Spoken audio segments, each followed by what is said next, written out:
All right, well, everyone, welcome back. It is time for episode or session 2 of the of Demon Slayer. Without further ado, once more for the audience back at home, I'd like to go through and make it a thing where we just kind of go back, reintroduce, say who we're playing. So Anna, if you wouldn't mind. I'm Anna, Plago. Haley. Hi, I'm Haley. I play Alex. I am Alex. I play Kaito. Josh, and I play Kurayami Suzuki. Mason. I'm Bailey. I play Bailey. And last but not least, Jacob. I'm Jacob, and I play Raiden. Let's returning fan favorite. The polls are in. Let's get right down to business and get things started.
Okay, and now we return back to Haguro Mountain, everybody.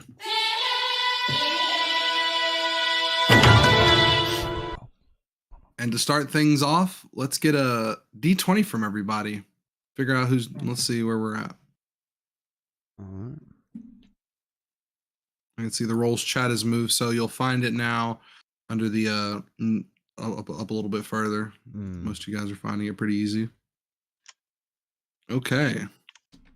Well, all right, Mason. I blew my load a little early. Yeah, a little bit. Hopefully we're not looking at a last night situation. He's just like me, for real. I didn't do too bad. You can't use capital D.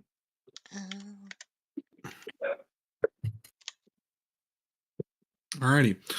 Mason. Billy, as you well know, you and Jack have been saddled with the nigh insurmountable pass of running this egregiously difficult. Hey, Anna, you're a thing switch, by the way. The nigh insurmountable task of getting down this haunted, trapped mountain in 13 minutes, which is so difficult alone, not withstanding all the various traps and gizmos that have been applied to the area. You guys have been running it now for many months, a couple of months now.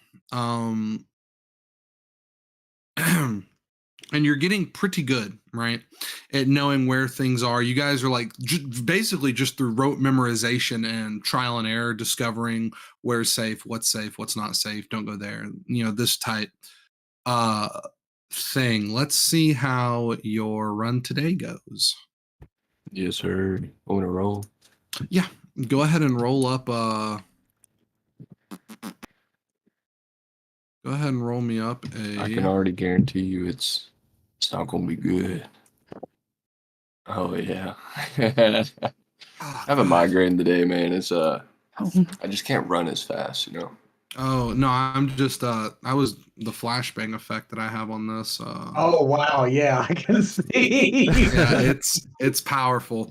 Go on ahead and roll me up. This would be, I'll let you use you can use your just raw dexterity or like what the fuck? Weird. You can use raw dexterity or athletics, excuse me. All right. I rolled a 3. Excellent. So I don't know what modifier I would add to that then. Don't worry, don't worry. All right. You guys are traversing the path, and you two get about halfway down, and you step in a spot that has conventionally been like a safe spot to step. And Ain't no fucking way. As you apply pressure to the ground, you realize in like a fraction of a moment, obviously, that there is like a new pitfall that's been added here. As you fall through the fake earth, you grab Jack as you fall, and he awkwardly loses balance, and you both fall into the pit. And as you fall, Jack strikes his head on the side of the pit. No, don't do that to me, bro. No, don't do that to me. Yeah, he strikes his head quite hard, and you hear a weak like noise. Oh man! And you guys fall down into the pit. All right. And as you fall, you fall into the darkness, and you hit the ground and black out for a moment. And you wake up in a different place, in a different time. Different time? A different place in a different time. You feel younger, and the sounds you're hearing are not normal, essentially. You are running over a rooftop, and you can hear police sirens in the background. Oh shit, it's flipped. Why is it flipped? You can hear police sirens, and you realize that you recall what's happening very quickly. You and Jack have been caught joyriding, and the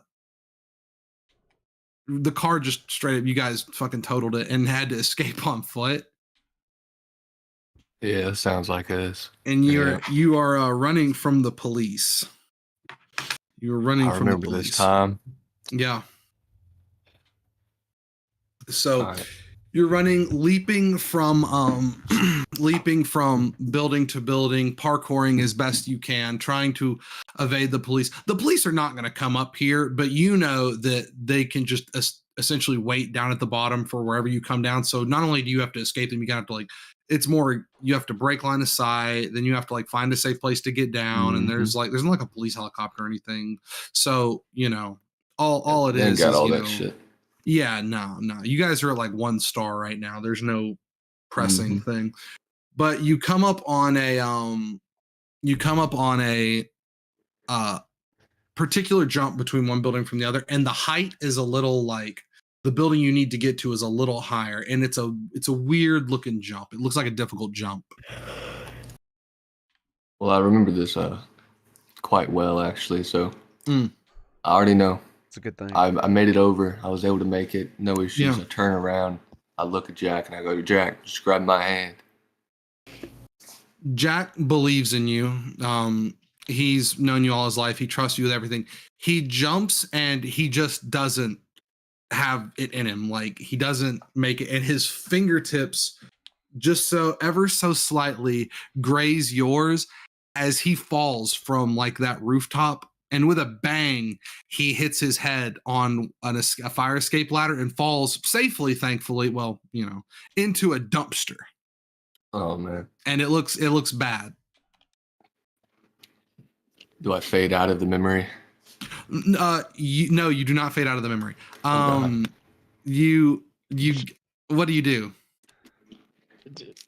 Oh, I'm already making a beeline down that fire escape ladder. Yeah, you find a nearby drain pipe and you parkour down it Ezio style, and you get in, and as you're extracting your brother from the garbage, you hear freeze, put your hands up, and the police are here. Like I turn around and I say, listen, my brother's hurt. He's in the garbage can. He hit his head. I need help. Help. Okay, fine. Show me your hands. Show me your hands. I'm literally have my hands raised right now. All Just right. come help. They come over and they secure you and get your brother, and they call emergency services. Your brother is sent off to the hospital. You, however, are taken to county lockup.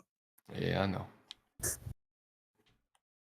And before you even get a chance to like get out your phone call and stuff like that, one of the policemen comes by and you're in luck, and the door and like he opens it, and standing there in the doorway of the small Macedonia County jail is Uncle Tojo.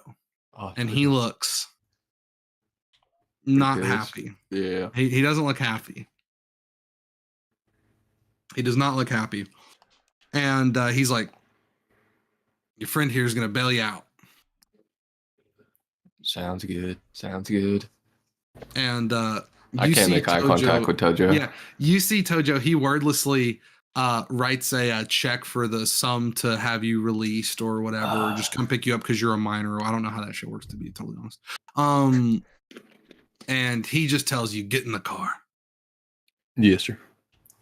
And you go out there and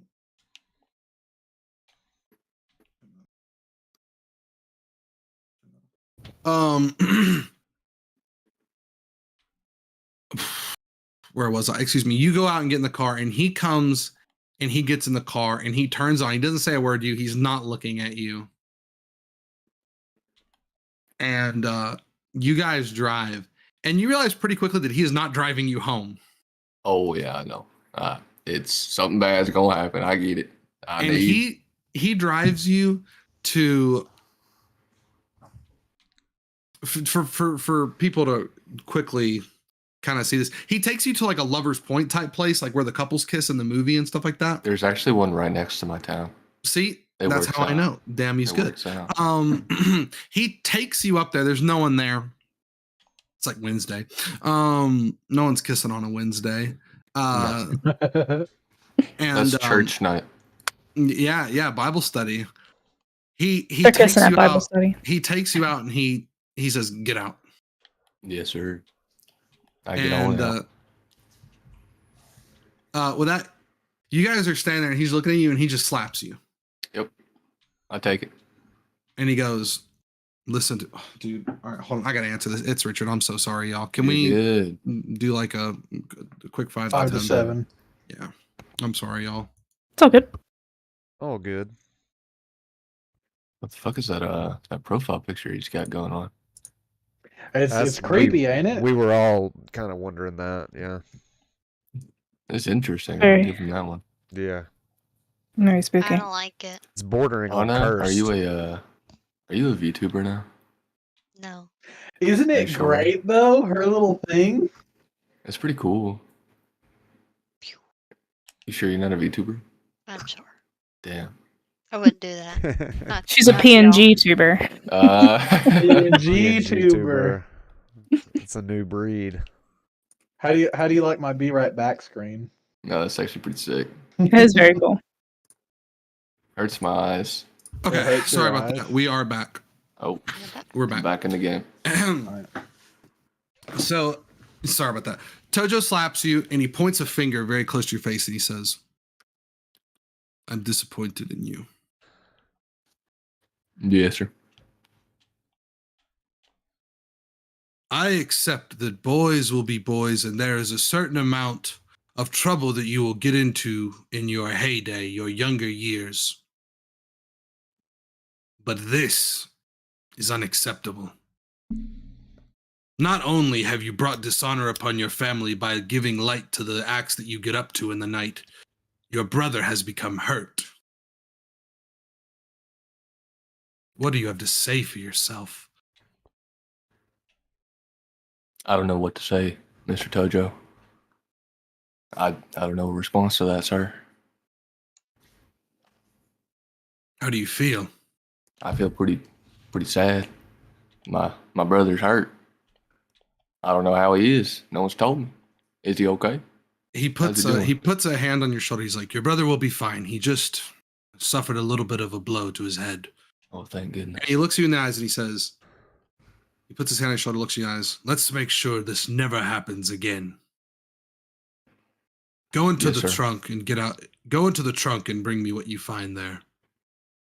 All right. I go in. What kind of car does he have? He has someone help me. You guys know. Like, what would Hideki Tojo drive? I don't know. Hey, Go with a Mr. Miyagi feel, like an older Ford. Like a Daihatsu. No. 97 Mercedes C320. Oh my God. Yeah. There you go. He's got one All of right. those. I pop the little trunk. I go in the back. All open that's it. in there. All that's in there is a single Bowie knife. Oh my goodness. Oh. Well, I know Tojo. He's got something cooked up. I grab the Bowie knife. Mhm. I flip the blade. I hand him the handle. I say, "Here you go, Tojo." Hold on to it for now. Okay. When you are out, it seems to me that you and your brother routinely put each other, perhaps because you were young, perhaps because you egg each other on, into egregiously poor circumstances, and that is because you are bad at selecting your options. Do you know what this means? To select one's options? I do believe so. He takes 2 steps back and he says, "Strike me with the knife you have." You want? Well, I know Tojo. I do it. I grab the knife Without, and he goes, without taking a step. without taking a step. How far away is he from me? He's about 6 feet away. All right. I grab a. I'm right next to the car, aren't I? Yeah, sure. You guys are And, both out of the car. Well, shit. I flip the knife over. I grab the blade, and then I'm just gonna throw it at him. I throw it at him. Yeah, you throw it at him. You give him the Red Dead 2 throw. Yes. And easily he just...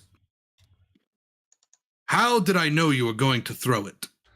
Well, I don't know. I can't really get over there with 6 feet between us. I ain't You got long only arms. have... With the directives you were given, you only had so many options, the easiest of which was to simply throw the knife. This is what I am talking about. If you know what options are out there in the world and in battle, what options your opponents have available to them, you can easily goad them into things that you would like to happen, giving yourself more favorable circumstances on the whole. This also applies to real life. We often find ourselves in situations that would be considered unfortunate, but upon further review are easily debunked as just common carelessness. When one walks throughout the city in a larger city, if you ever go to Tokyo, I can assure you this will happen. It may occur that you are shat on by a bird. However, if upon further review you realize the way your path took you through a spot where there's a bunch of bird shit on the ground, no one would call that unlucky, would they? You just selected your options poorly. That makes sense to me. Now come here. All right. I walk over. I want you now to attack me with the knife again, this time within perfect range. Okay. I pick the knife back up and I go for a nice little slash across the body. Like a this one? Like a this No, one? Or like like a this you have one? it like backwards and that. one Like a this one, like a Yeah, nice yeah. grip. Yeah. So you do it, and he like double wrist blocks it like with his hands, and he says, "What now?" I then grab the knife with my left hand, and then I go back into a stab. Yeah, so you realize he kind of knows how wily you are, and with his other hand, he like gets your hand up here. What now? Did he say only attack him with the knife? Yeah, yeah. Oh, well then I'll drop the knife and I'll try to kick it out. So go ahead and try that. Just roll to hit. Sure, man.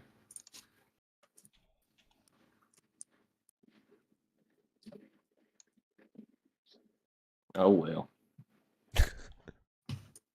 Let's see what you get. I used all my luck in the beginning. Yeah. So you kick it, and you kick it towards him, and it just kind of like limply. It has no impetus to it. And he goes, "By restricting your options, I have rendered you completely unable to attack me. But the same thing works on offense. If you change the type of strike to where it can only be defended a certain way, you can use that as well to paint your enemy into a corner." And this time he picks up the knife. And he does this, and it's so fucked up how he does it, because it doesn't really dawn on you what he's doing until it's like pretty close. But he's just moving towards you slowly. So slowly. That's fucked up. And he's essentially like, he's moving so slow you have plenty of time to react, but he's forcing you to react by just moving slowly. Mm-hmm. Because soon enough, like, the knife's going to be poking you. Yeah. Well, he's taught me quite a bit, so I'll try to do the disarm move and disarm the knife from him. Mm-hmm, yeah. So you go to move, and you have like a certain velocity that you attack with. And the moment you like extend to try to grab the wrist and stuff like that, all he did was move back and change the angle of the knife, and you've almost stabbed yourself if he wasn't like being easy. Oh man. And he's like, "You realize that there's danger associated with my attack, and you move to disarm me. But if I give myself plenty of time and options to counter you, there's nothing you can do. This is what I mean when I say select your options." And he hands you back your Bowie knife. Keep that. Yes, sir. I put Be it mindful. Be mindful in life. Take in the information that life gives you and use it to make the best decision you can. In this way, we can influence our own luck a little bit, just a tiny bit, but more often than not, that is what separates the lucky from the unfortunate. Thank you, sir. Come on, let's get you home. Can we visit Jack first? Yeah. Well, y'all go to the hospital. Let's go to the hospital. And y'all drive off. Y'all drive off into the darkness, and you wake back up in the pit with a knocked out Jack. Oh, shit. How deep is the pit? The pit's about 7 feet deep. Okay, well, first I'm gonna try to shake him, check him out, like see if the head's hit too hard. He's rung his gourd pretty bad. He's out like a light. Oh, okay. I'm gonna take my shirt off real quick. Mm-hmm. And I'm gonna try to strap him to my back with my shirt and my jacket. Yeah. You're gonna create like a little Jack papoose. Yeah, pretty much. Okay, right on. And I'm going to take out the Bowie knife that Uncle Tojo gave me. Sure. And because I always keep it on me, of course. Of course. And I'll look at fuck. You're gonna Modern Warfare 2 up this. Yeah. This thing, ice pickup. Oh God, I remember that mission. Yeah, everyone. Yeah, that's that shit good. I'm gonna have to find another pointy something down here, or another maybe find the good rock. And, well, the good news is it's only 7 feet tall, so you can get it and then lift yourself up and get to the top with one thing. Perfect. Yeah. Well, I'm gonna do that.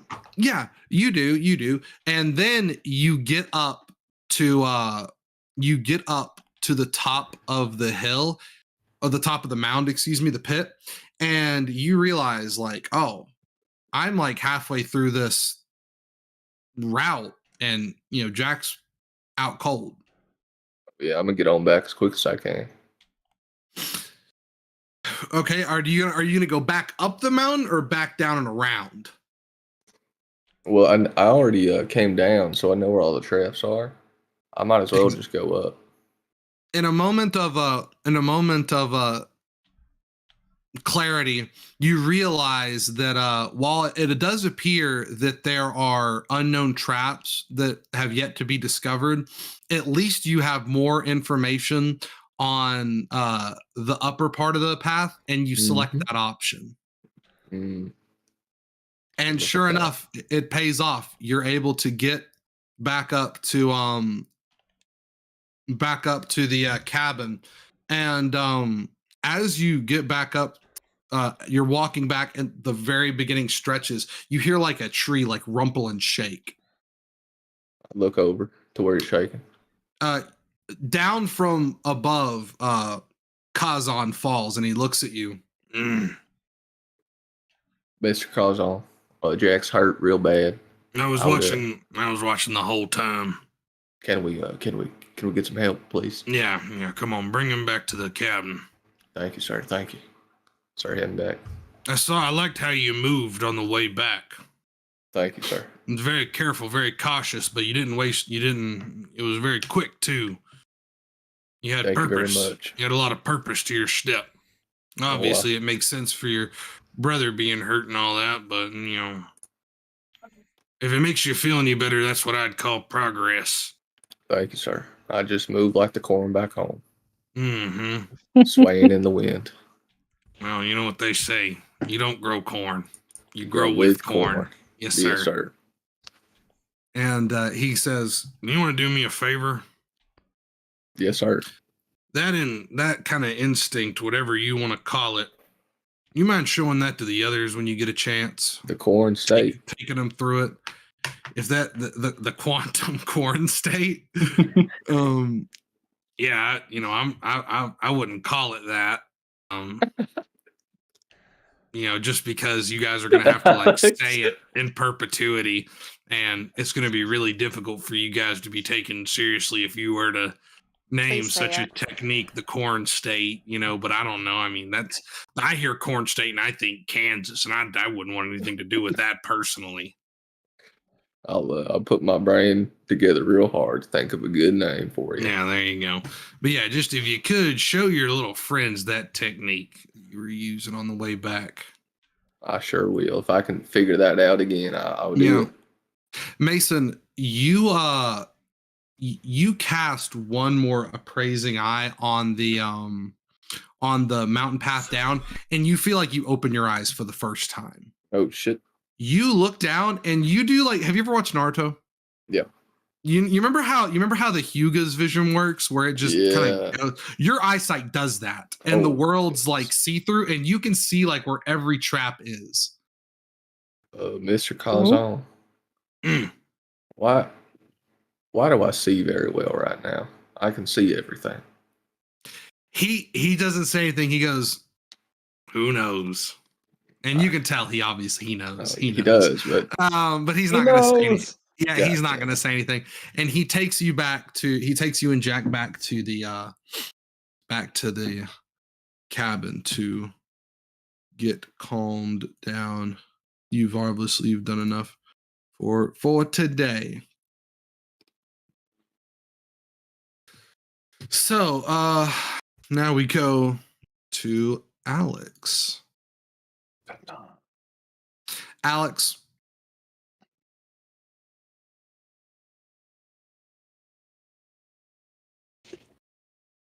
you've lost track of like what day it is. There's no calendars, none of that. Like, no, you don't know what day it is or how long you've been here. Everything is literally just like one ass whooping after another, just interspersed only by grueling physical activity. It's bad. How are you feeling about that? This is like this would be like considered torture in most like modern cultures. Well, I kind of think back, and it's like there's part of me that's like, why wasn't I doing anything like this before? Maybe I could have saved my parents. So on the one hand, I was a little pissed off at my former sensei, and on the other hand, I'm like, I can't let his death and my Be in parents vain. be in Yeah. vain. So Mhm. it's a complicated mix of pissed off and sad. It's a mixed And bag. it's a mixed It's a mi- bag. It's a mixed Yeah. bag. Mhm. You wake up in the morning and your body is just screaming at you not to move, and yet you will yourself into action. And you're in there fighting um with you're in there fighting with Kazan. Mhm. And you know, it's just like a montage of just like you know, like in anime, it's like when the sensei and the student are fighting, it's like a comedic montage of like you just getting hit in various like like just getting hit. It's like that. It's getting like that. And you are preparing to like guard this fucking like punch that's coming in. And as you like step back, your foot slips on like a spherical pebble. And you lose balance, which causes you to just completely eat this fucking attack. Mm. Like, and you just get punched like straight in the forehead, just right in the temple, just Goosh. yeah, oh yeah. And you like white out for a second. You white out. Okay. And you wake up in a bed. A futon, Alex. A futon. A futon. Alex, it's like 72 degrees in the room. It feels so good. Mm-hmm. And you kind of open your eyes and look up, and your dad's standing in the doorway to your room. Son, what are you doing still in bed? Son, what are you doing? I was. What day is it? It's Saturday. Oh. We were going to Dugaway. Oh, I forgot. I'm sorry. Let me get up. So I'll get up and See start that you getting- hurry. I'll be Yes. down in the study reading the Demon Slayer paper. He leaves. So I'll get up and be like, "Where am I?" And I'll start, getting my clothes on. Yeah, you're. I got some bustle to You it. 'Cause you're like getting on your clothes, and you're like, oh, I'm 9 years old. I am a Whoa. child. What the? Yeah. What? You're like, oh shit, this is like little me. I This is got the baby hands again. yeah, you have baby hands again. Mm-hmm. All right, so I'm like, oh shit, am I remembering? Yeah. So I'll leave my room and I'll just like run down the stairs. Mm-hmm. You leave down the room, excited for another outing. For those listening, this is the equivalent of getting to go to like dog day, like flea market, or like some sort of, outing into not an estate. Like he gets to go into town. And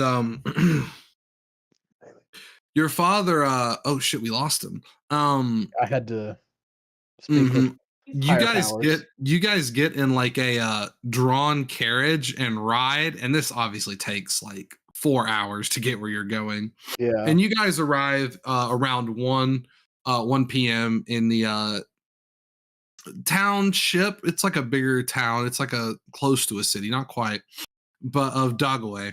And you guys get out, and he's taking you down the main streets, and he's like, so is there anything you want to do in Dugaway today, son? I wanted to go see like where I wanted to go see like where the demons go to have fun. The demons. Yeah. You always talk about them and you said that's what your job was, so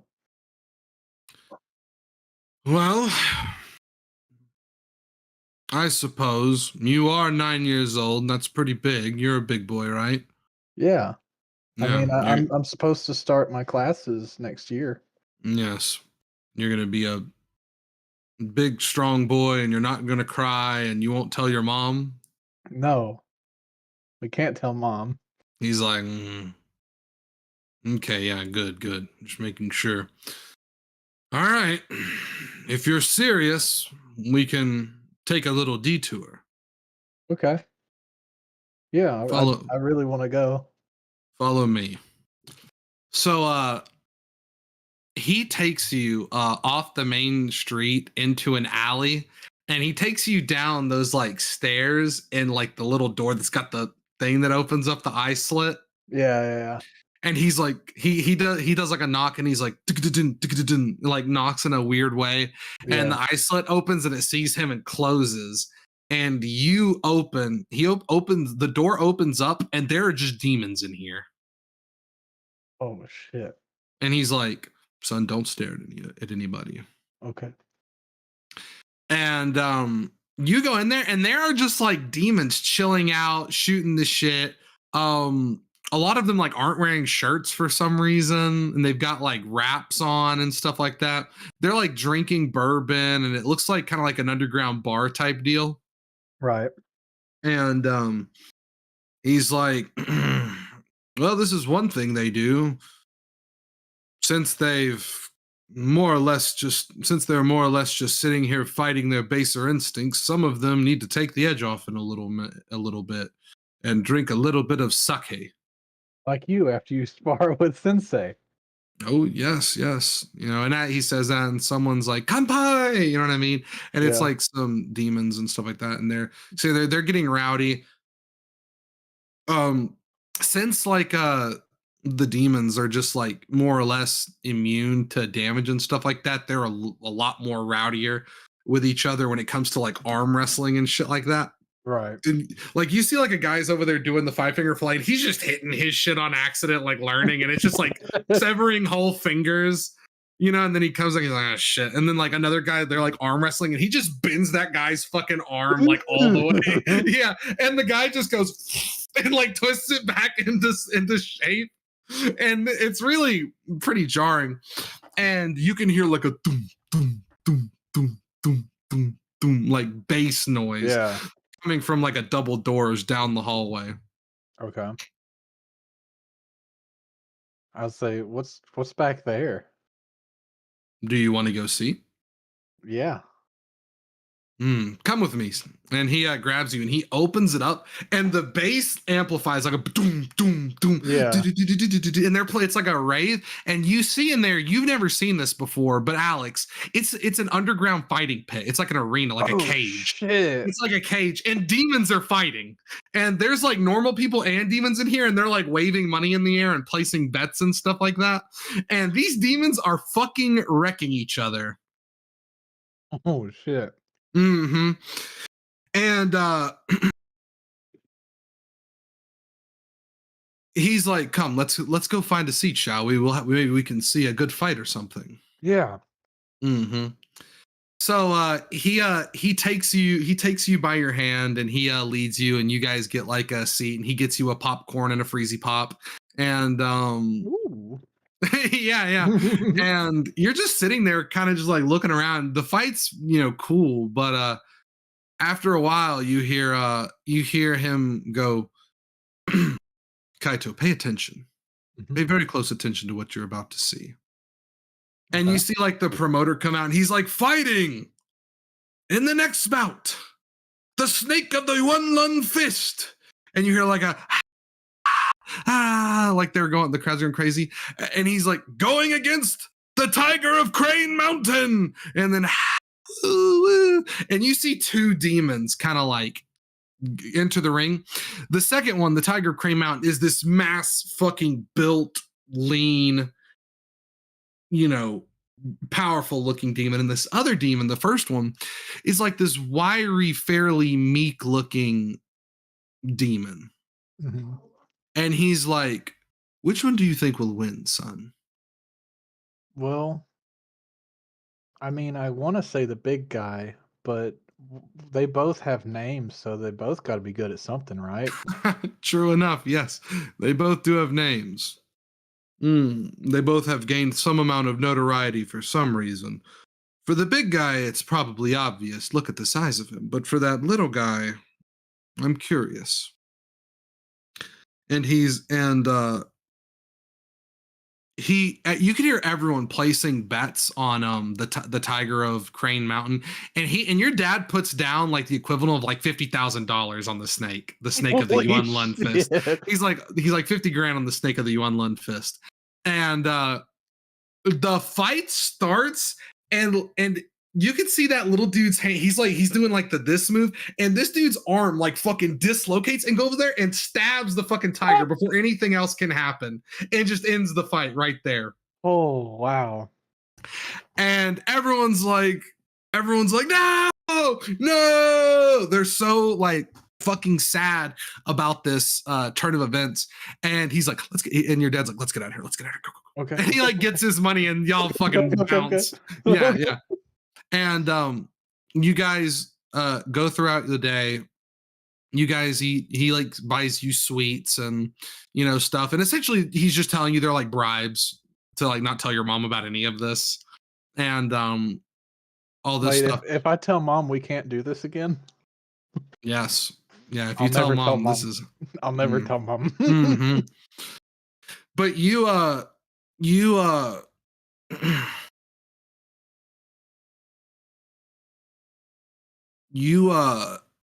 guys finish your day, get in the carriage, head home. It's like 8 o'clock. Mm-hmm. You're getting ready to go to bed, and your mom tucks you in and gives you a little warm milky, and you're like falling asleep, and you hear like the tatami door slide open. Mm-hmm. Kaito, get up. Hmm? Get up, Kaito. What's wrong? Get up and come with me. Okay. So I'll get up. It's your father. He comes and gets you, and he takes you into the dojo. Okay. And you see him, and he's sitting there, and he gets in like like that little stereotypical little sit that they do. I don't know. I can't remember what it's called. Normally, I'd know this stuff, but I can't remember it either. Yeah. I know what you mean. And he asks you, "What did you think of the demon fights earlier?" They were really cool. They're quite vicious, wouldn't you say? Yeah, that I didn't think they'd actually like, try to kill each other, but I guess.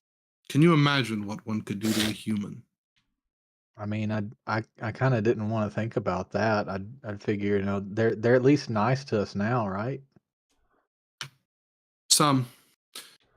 Those ones have been domesticated, more or less, but what your father deals with are bad demons.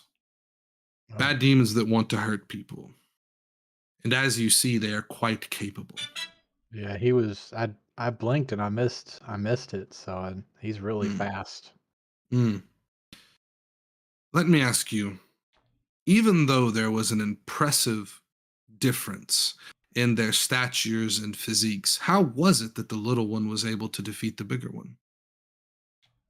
I think, and I sit there and I kind of look down for a little bit and look back up and say, I think it's because he did something the other guy wasn't expecting. That's a way of putting it. The answer, son, is pre-initiative. Whenever someone does anything, for instance, when I throw a punch, he does like a quick, like, Hitotsuke punch, like common karate punch. Mm-hmm. There's the movement of the punch. But before there is the movement of the punch, there is me accelerating. Before my fist can accelerate, my body must jerk to throw itself into action. That moment of conception of the attack is when anything is at its most vulnerable. If you can conceive of that solitary moment when someone is attacking, that is a great moment to strike. Even though the demon that was defeated was larger and stronger and quite possibly faster, the other demon was victorious because he successfully predicted and planned ahead of the other demon and was able to read his intentions at the moment right before his strike. It is the same for demons and humans. Demons are physically superior to humans in every way. So what tactics must we have to defeat a demon that could easily crush us? It's simple.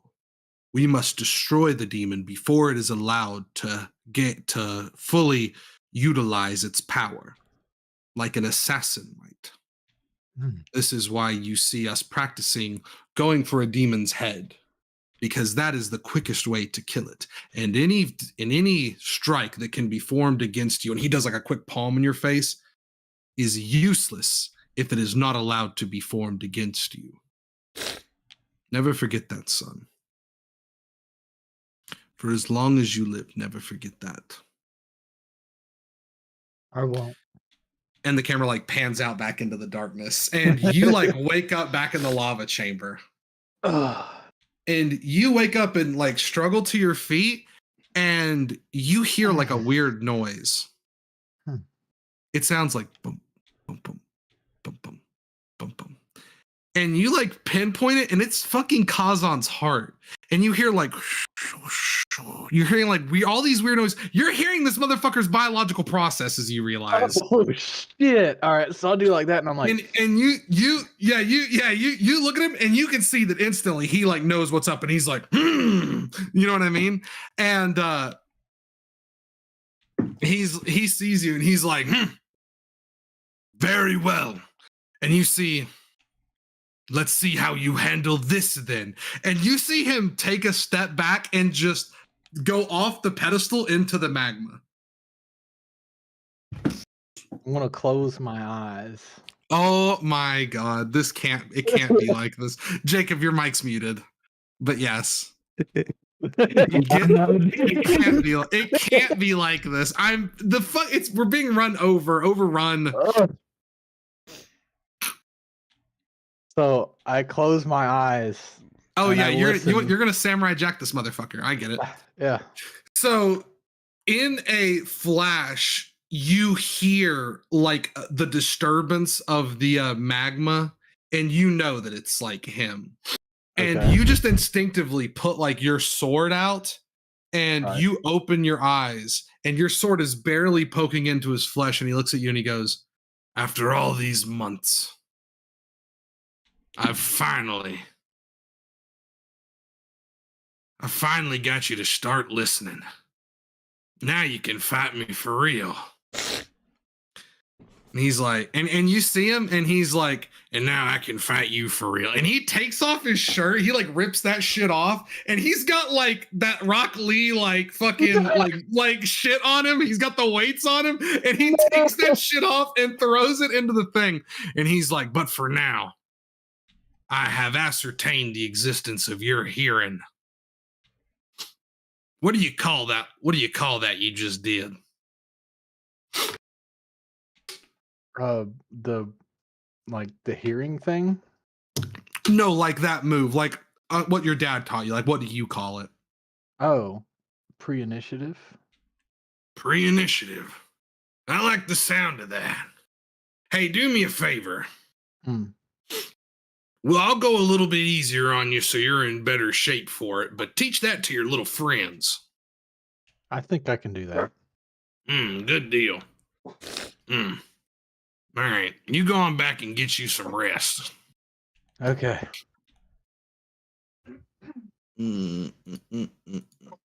Let's see here. Jacob, is that your guy? Yeah, him. Good old Raiden. Alrighty. This is version 1 at least. Version 1. My mouth and my teeth look kind of strange. It looks okay. That looks pretty good. Yeah, it does. It does look pretty good. I'm gonna chow down on my dinner, so I'll be right back. Yeah. It's all right, I guess. I'm not as good of an artist as Anna. So, Josh.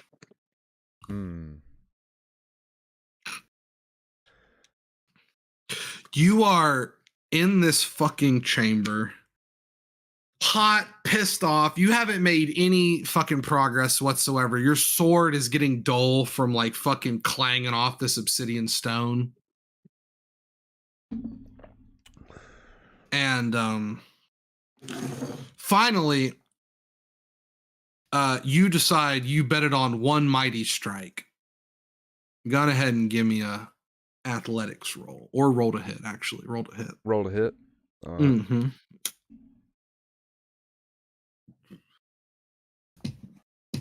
Sorry. So sorry. Oh shit.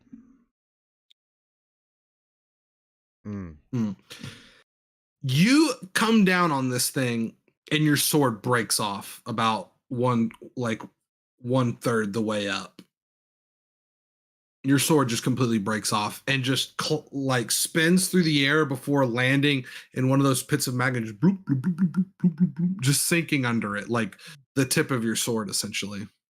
And you're sitting there, you're watching the bubbling magma just swallow your hopes and dreams as you cannot like get past this fucking obsidian stone. You have not made a dent in it, a single scratch, and you've pretty much ruined your sword. God, Jacob, you look so old. Can you make him look younger? He's so old looking. I look at him He's and I'm great, like, Jacob. Don't listen to him. You're sitting there watching it, and your mind is cast back to a locked away, hidden, forbidden memory. You recall it very well. You're in the bed, and you hear strange noises at night. Now, let me be more clear. Strange noises aren't entirely uncommon. You're pretty used to some strange noises. Because first, there's just the straight up nature noises, which some would classify as strange. Then there's every now and again wolves attack, and that's no good. But these are not even those sounds. These are a different type sound. Okay. And so, and I'm laying in bed. And it's late at night. It's well past sundown. Yeah, you ought to be asleep. Okay, so I'm gonna. My character is more intrigued by the sounds and wants to know more. It sounds like boom, boom. It sounds like that. Okay, so I get out of bed. And I want to go outside and see what's making these sounds. Yeah, so I try to sneak past my parents. Okay, give me a sneak roll. All right.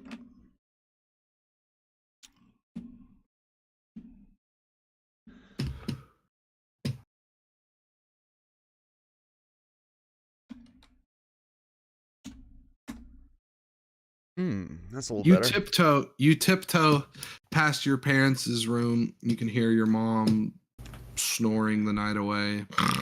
Sawing fucking logs. She's got sleep apnea probably.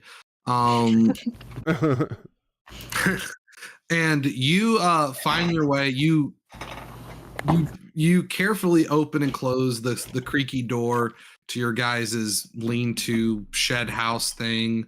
And you quietly tiptoe to the side of the house, and your father is back out there chopping wood at 2 a.m. Okay. And you're sitting there watching it, and it's kind of mesmerizing because the thump sound is him putting a new log up. And normally when you chop wood, it chips off and there's weird cut angles. These shits are perfectly cut, completely smooth, finished wood products, you would think. You know what I'm saying? When he cuts down the middle. Right. Way too clean cut for an amateur. Yeah. He's dude, it's smooth, finish. It's got finish on it. It seems like, you know what I mean? Perfectly cut logs. Right. And you're looking and a little twig snaps under your foot, and he looks up and he goes, Kuriyami, what are you doing here? Well, I was trying to sleep, but I heard more sounds than I'm used to at night. He's like, oh, so sorry about that. Sometimes I can't sleep and I have to get up and do something. You understand? I like to be productive. Well, you're sorry about that, but is your mom still asleep? Yeah, and I'm pretty sure she might have sleep apnea. No, I'm just I'm just joking. I'm just joking. No, Oh, so man. yeah, she's still snoring as loud as ever. I'm pretty positive I didn't wake her up getting out here. She's a heavy sleeper. Well, now that you're up, you want to go fishing? Fishing. We normally only fish during the day. Yeah, but we can always go check the traps, and it'll be light when we come back. Besides, now's when all the good fish are biting in the cold of the day. We might even catch a big catfish. Well, doesn't that sound good? Yeah, that would make Mom happy. Mm-hmm. We could get something done before breakfast time. You look out as you guys are walking into the field. Your dad did not fucking wake up. He never went to bed. All y'all's work for tomorrow is done already. So yeah, he's finished like every chore you guys had to do tomorrow, except for like the little stuff, except for like the really little stuff, like hay and clothes out and the washing. So is he inherently a workaholic, or is this just a special thing? Like I'm just noticing. This is a very special thing. You can tell. This is a special thing. Yeah. Okay. Yeah, he does not like. There's so much work to do just on a farm, period, that it kind of necessitates just getting up when the sun comes up and then going to bed when the sun goes down. But this is like you can kind of tell an oddity. Okay, so while we're I'm assuming getting all the stuff ready to go fishing, I'm gonna ask him why all of my chores for the next day are done. I noticed. He goes, you noticed that, huh? Okay, well, look, you won't understand this until you're older and you have kids of your own one day, but this can be a hard life at times, and sometimes I want to spend time with you and just do something fun and it not be work. You know what I mean? That probably sounds weird coming from your old man, but you'll understand one day when you're older. That's a lot of work, but fair enough. I mean, I'm fine with. Don't worry. With fishing. I'm sure that hopefully the memories will be worth it. And you guys continue. You guys head down to the creek. The creek. And you guys head down to the creek, and you guys have like a couple of different fishing methods, which is spear fishing, which is just that shit. You guys have trot lines and traps, and you also have like cane poles, essentially. Right. And so, what do you want to try your hand at? Go check the traps, do some spear fishing, hit the cane pole. So I look at my dad and I'm like, hey, let's I haven't done a lot of spear fishing, so can we check the traps real quick and then maybe work on that so I can get a little better at it? Yeah, absolutely. I tell you what, you go ahead and go check those traps, and I'll haft off some spears for us. And you see him, he's got like that wood cutting hatchet, and he begins he sets down on like a log, and he starts to like shave off some sticks into points so you guys can spearfish. Mm-hmm. All right. Well, I'm gonna cautiously but not afraid walk into the darkness. Yeah. Because it's still dark. And try to feel my way through the woods looking for the ropes that are attached to our traps that are in the water. Mm-hmm. Yeah. After just a few short minutes, you find the traps pretty easily, and there's nothing in them this go round. Okay, so I'm gonna rebait them and put them back out. Yep, throw them back out. And you've got like normal trot lines and little crab baskets and stuff. Right, and I've checked all of those, rebaited, and then I'm gonna work my way back to my father. Absolutely. Yeah, you come back to your father, and he's already out there with his like pants hiked up, like he's in like shin deep water, just kind of like trying to poke stuff. And he's like, "Come on out here, man. The water feels great." Okay, so I'll I think I'm already wearing my shorts, so I don't have to pull my pants up, and I just Yeah. not wearing shoes either because You just get out there. Yeah, I just walk straight out into the creek, and I grabbed the spear that he made for me on the way out there. Yeah, it's like a little smaller. You know, he hands it to you, and y'all are just sitting there trying to stab fish. He's like, "So, how are things with you?" Well, honestly, I'm getting older, and I'm getting kind of anxious about having to own a farm and to provide for a family like you do. It's I'm not afraid of lot. I haven't been afraid of lot my whole life, and that's just one thing that kind of keeps me unsettled. Do you want to know the secret? Of course. The big secret is, son, no one knows what they're doing. We're all just rolling with the punches and doing our best, man. That's all you can do is your best. Look, whatever choices you choose to make and whatever path your life takes you on, just so long as you're sure that you made that choice and you're putting your all into it, you won't fail. But how do you know when your best is your best? How do you know there's no way to do better? You can always do better. But giving your best isn't like doing your best, son, isn't a state you achieve. It's the sweetness of wine is no one flavor. What you and me strive for is the bitterness of the coffee, the bitterness of the black licorice. It is the pursuit of success and our best that is the best we can do. It's not a state you achieve. It's not some nirvana like peak you reach where you opulently look down on all those that have come before and after you. You're on the same path as everyone else is. And some people's best looks different from other people's. Some people have mitigating circumstances, and some people are in a dogged, single-minded pursuit. It changes with person to person, but all you can do is, at the end of the day, try to go to bed with the least amount of regrets as possible. I would say that is a great sign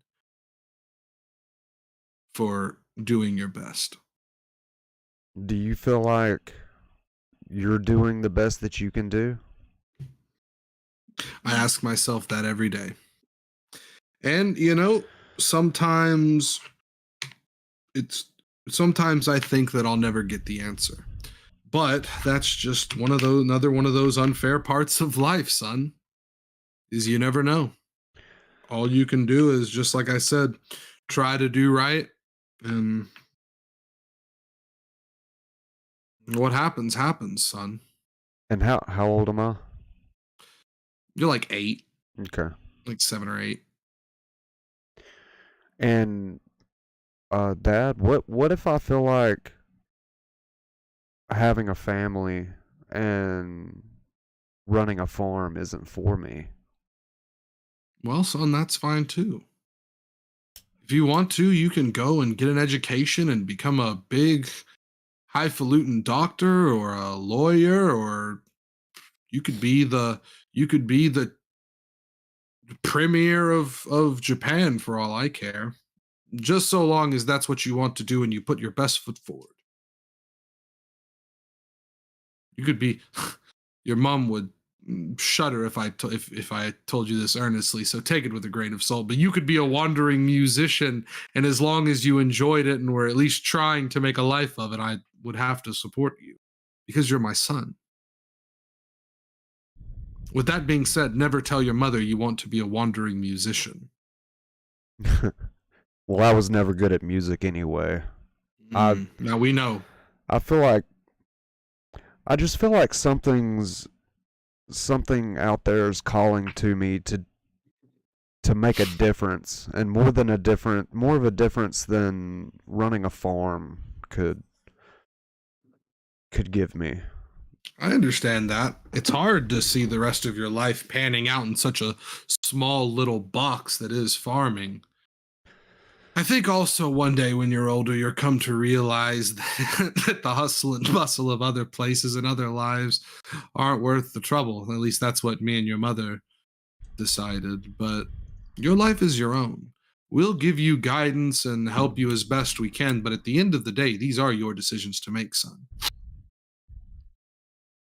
Well, if nothing else, it's at least helpful to know that I've got y'all's support in whatever I do.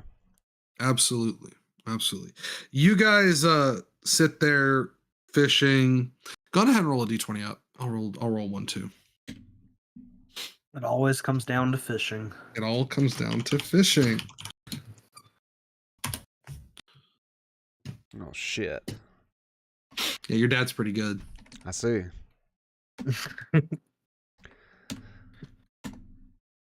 And I'm not as good. Yeah, well, that's how that goes. I'm also 8. For real. Yeah, you're also 8. So you guys catch like a combined like 30 fish. You guys have so many fucking fish that you've got them like piled up in a big ass burlap sack. You've caught a bunch of like bass and like rainbow trout and like a single koi and a big ass catfish, and he's like got you on the cane pole, reel it in, and you're like sitting there, and there's like he's like pull it up, and you're like hey with your little 7-8-year-old boy arms, my little hands, and yeah, you guys fish and then intermittently talk about the existential problems that life presents you with as you grow, and he's doing his best to kind of guide your crazy ass morose somber questions that are coming from the 7 to 8-year-old. And before you know it, light begins to peek over the horizon. Your dad goes, oh shit, we gotta go before mom gets up. And so I grab the bag of fish. Yeah. And it's way too damn heavy because I'm 8. And and he grabs it and picks up. He's like, come on, we gotta go. So we run back.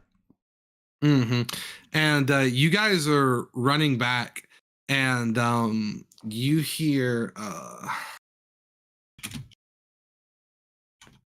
let's see here. Like you hear this.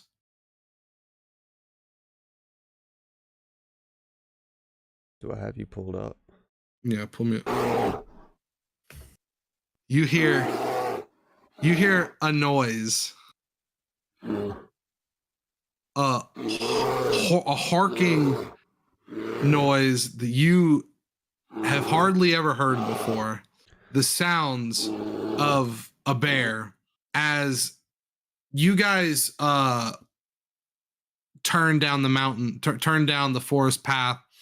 A hulking 9-foot tall bear greets you, and it looks pissed. Okay, so in my 8-year-old wisdom, I stop immediately and start slowly inching toward it. Curious. Your father goes, son, don't move.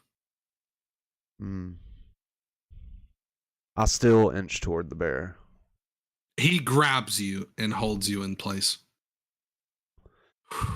All right, Mr. Bear. Is this what you want? And he holds up like a fish. Is this what you want, Bear? And it's like smelling and shit like that. And is this what you like, baby? he puts it down on the ground and kind of kicks it over to the bear. The bear like paws around with it and like bites it and just gobbles it down. And you see its like nose working there, and it sees that he's still got more, and he's like, come on, bear.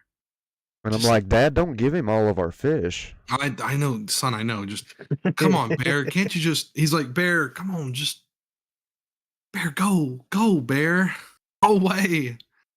And the bear gets down on all fours and makes one like the Kuma headbutt motion towards you. And you hear your father's feet leave the ground and hear like a noise, like a little. And before your eyes, your father leaped into the air in a somersault and with that woodcutter's axe fucking split this bear's neck like wide open. And the bear caterwauls, you know what I mean? Like dazed and confused and mortally wounded, and rolls around on the ground for a moment after your dad does this and lands. And the fucking bear just dies right in front of you. And he's like, I tried to tell it. Didn't want to listen. Where in the hell did you learn that? Well, I'm 8. Oh, does mom know you know about how to kill bears? Look, there's just, son, there are certain skills that just come very handy when you're out living in the sticks. And in the case of bears and wolves, things of this nature, there are skills you have to live safely. For me to protect you and your mother, I have to be able to do things like these in times of great pressure. You understand?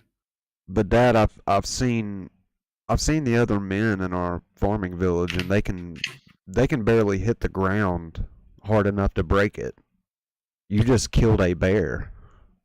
Well, son, look, this isn't going to make any sense to you, but if you want to know, there's little tiny tips and tricks you can do to make things easier on yourself. For instance, have you ever heard of a meridian?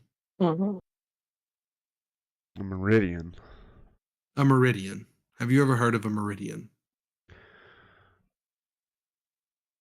No, what is that? Well, listen very carefully. All things, be they organic or inorganic, have meridians, which are focal points in their integrity. You could think of them as weak points or shatter points. Anything that helps you understand it, use whatever word you would like. But the gist is essentially, if you calmly assess your target and truly try to perceive it, look for gaps in the case of real things or in inanimate object like the wood back at the house, for instance. With just a little bit of technique and proper application, there's nothing you can't wound, which helps someone frail and weak like me deal with a bear or wolves and stuff like that. So that's how you were able to cut them. That's why when I cut wood, it looks like shit. Well, I'm 8. Hold on. So that's why when I cut wood, it looks gnarly. But when you cut wood, it looks like it was done by some sort of machine saw like we see in the city. Yeah, that's one way of putting it. Look, it does take a little bit of time and practice, and for the complexity of whatever you're trying to deal with, there is an amount of effort that is proportional. But with this guiding notion, you can make things a lot easier on yourself by letting, gravity and the blade and then your understanding of the meridian do the work for you. All I did was jump in the air and things happen that way, in my opinion. Can you show me how to use this meridian technique a little bit better? Well, I can give you the basics, but it's going to rely a lot more on you. And it's not so easy to do in an environment like this. To be honest, son, I hope you never have to learn how to do it, but I can show you a few things about it just in case you ever run into any wolves. And then the smoke drifts over the camera and you're back in the magma chamber with your chipped sword and you're in front of this obsidian stone. Okay. And you're looking at the sword, and it's chipped and all dull and fucked up, and you look back at the obsidian stone, and it's like you're looking at it for the first time. You see all of the you're looking at it like, and like mathematical equations kind of are like appearing on it, and like little lines are getting drawn all through it, and you can see all these like weird lines in it all of a sudden. Okay. So and they don't geometrically make sense. There's no like guiding principle to how they're appearing to you. It just looks like there are lines being traced. Like if you were to put a piece of paper over an image and then trace on that piece of paper, that's what it appears like to you. Okay, so I'm a high dex character. So remembering back to that point that I just come from, I do a somersault. Oh shit. And strike the obsidian with what remains of my sword, hitting it on the meridian line. You cut through it like butter. You don't want me to roll? No, you don't need to roll. I don't have to. Nope. Your sword passes through it as if the obsidian isn't even aware it's being cut. There's no like little obsidian. Obsidian is famously brittle and breaks quite easily, but has like a non-Newtonian property in the amount of damage that it can take. Like, you know what I mean? Yeah. You cut through it without any little shitty obsidian granules or shards breaking off, and you are left with two like what are those called, Jacob? It's not a polygon, but it's like a quadrahedron or whatever. You're left with like one of those like shapes, a rhombus. You're left with a rhombus of perfectly cut obsidian stone. Yeah, obsidian. And you hear from the mouth of the cave, "That's one cut. Not bad. You keep up like that, you'll be done in no time." And you kind of gather your breath, and you realize like, oh shit, wait, hold on, that took a lot more out of you than you originally expected. Like that was not an easy thing to do, just like with it all. And you realize that like to kind of do this and remain focused the whole time puts a strain on your eyes. Okay. Kind of like how Sasuke's work, if that make any sense. Right. And he goes, "What do you call that?" And well, it's something that my father taught me when I was younger. He called it the meridian. Ah, the meridian. Just like in the body. The meridians of chi he was referring to, I'm willing to bet. That's a useful skill to know. You mind passing it on to the others when you get the moment, when you get the time? Of course. Thank you kindly. Josh, go to your character sheet if you would. Mm-hmm. Josh, you have obtained a new skill. New skill. Yep. You have obtained weapon proficiency. Weapon proficiency. And you can take 20 points in it. Shit. Mm-hmm.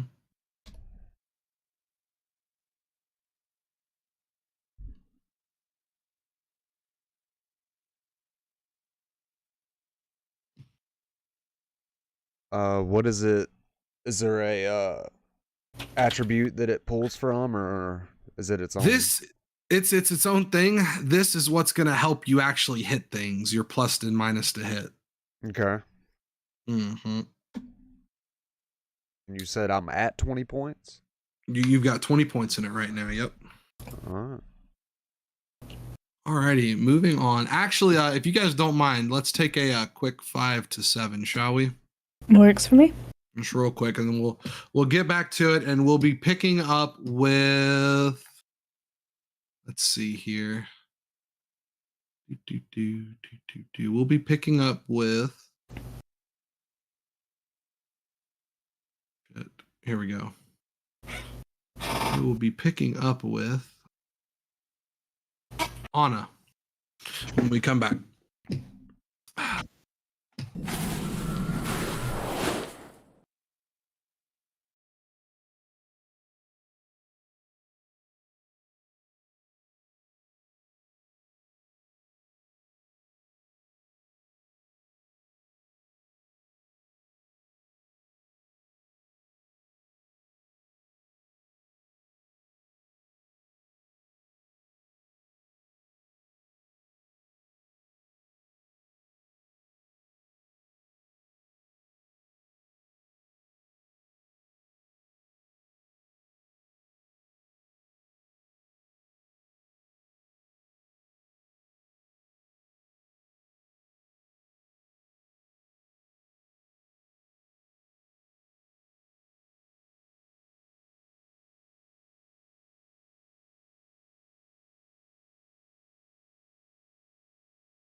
And we're back. Me and my little buddy are ready. Alrighty, we are back and we are ready to reconvene and continue.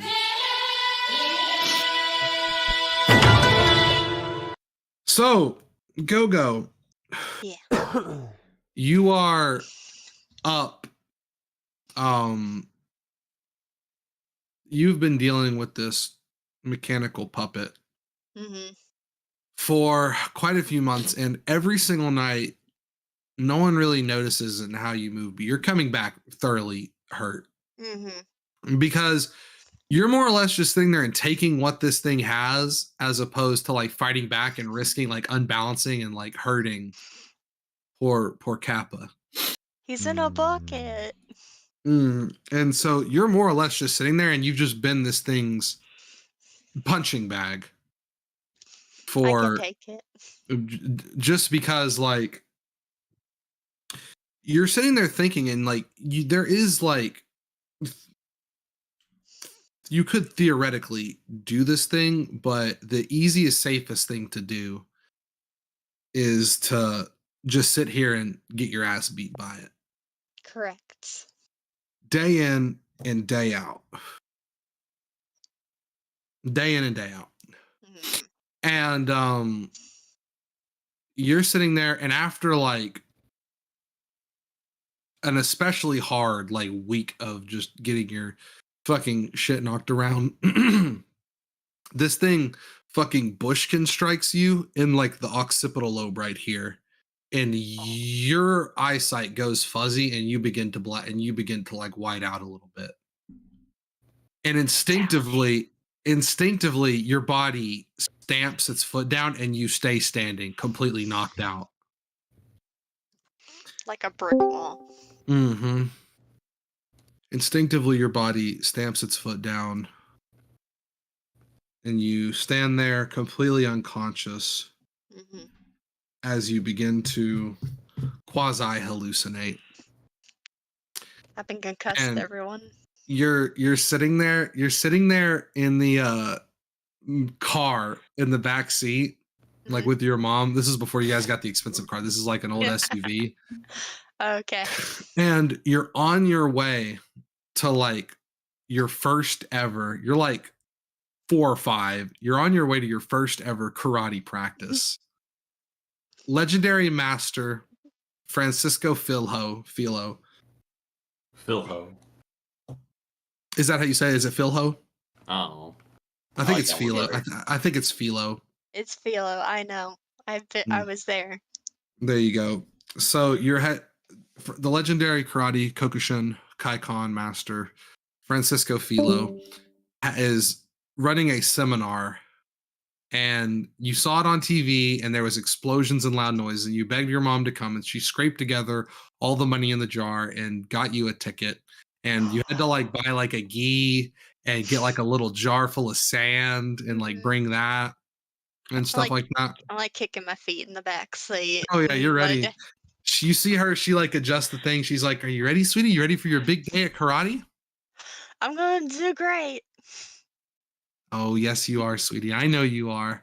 And she like turns up the radio, and you guys finally drive on, and you make it there. And you guys are in like an old, like it's like a field, you know what I mean? And you could see them like already out there. They're like breaking boards and like getting stuff ready and setting up. You guys get out there, there's like a little check-in, and he's like standing there, this like massive like dude. He's like you could clearly tell he's like a he's not Japanese. But he has like that air of like Japanese like legitimacy. Like yeah. And he's greeting new people as they come in. Like I'm holding on to my mom, but my eyes have not left him. Yeah. He sees you guys laboriously trying to get this like fucking jar full of sand out of your guys' thing. He comes over, oh, hold on. I'll help you guys. I will help you. And he takes it and he goes, "So, are you going to be learning karate today?" He like looks at you. I do karate. Oh, don't worry. We're going to make you a muscle. And he's like, "Show me your forearm." And He's like, show me your arm. She's like, make a muscle real quick. I flex my bicep. You see him like easily take the sand jar to one hand, and he does your little muscle. He's like, oh, you got a softball in there? What's that? I'm strong. Yeah, you're super strong. Don't worry, we're gonna teach you. Do you want to kick a board? Yeah. You want to break it? You want to break a board? Yeah, we'll do that. We'll do that. I kick trees. Oh, okay. That maybe later. And he's like, ma'am, if you'll go over there, we will. We're gonna have like a little kind of seminar, and then we're gonna get down into it. And you guys can head out. And she's like, oh, thank goodness. Okay. And she goes in and checks you in, and they sit in, and he kind of explains like, you guys are going to be training, and he's like showing you guys some of like the techniques, and he's got like a fully willing test subject that he's doing these moves on, and it looks super duper cool because he's like just doing cutscenes on people, you know what I mean, like ostensibly. And finally, like you're there's like nothing but there's a good smattering of children from your age up to like 30-year-olds, and they're all here to learn from the great Philo.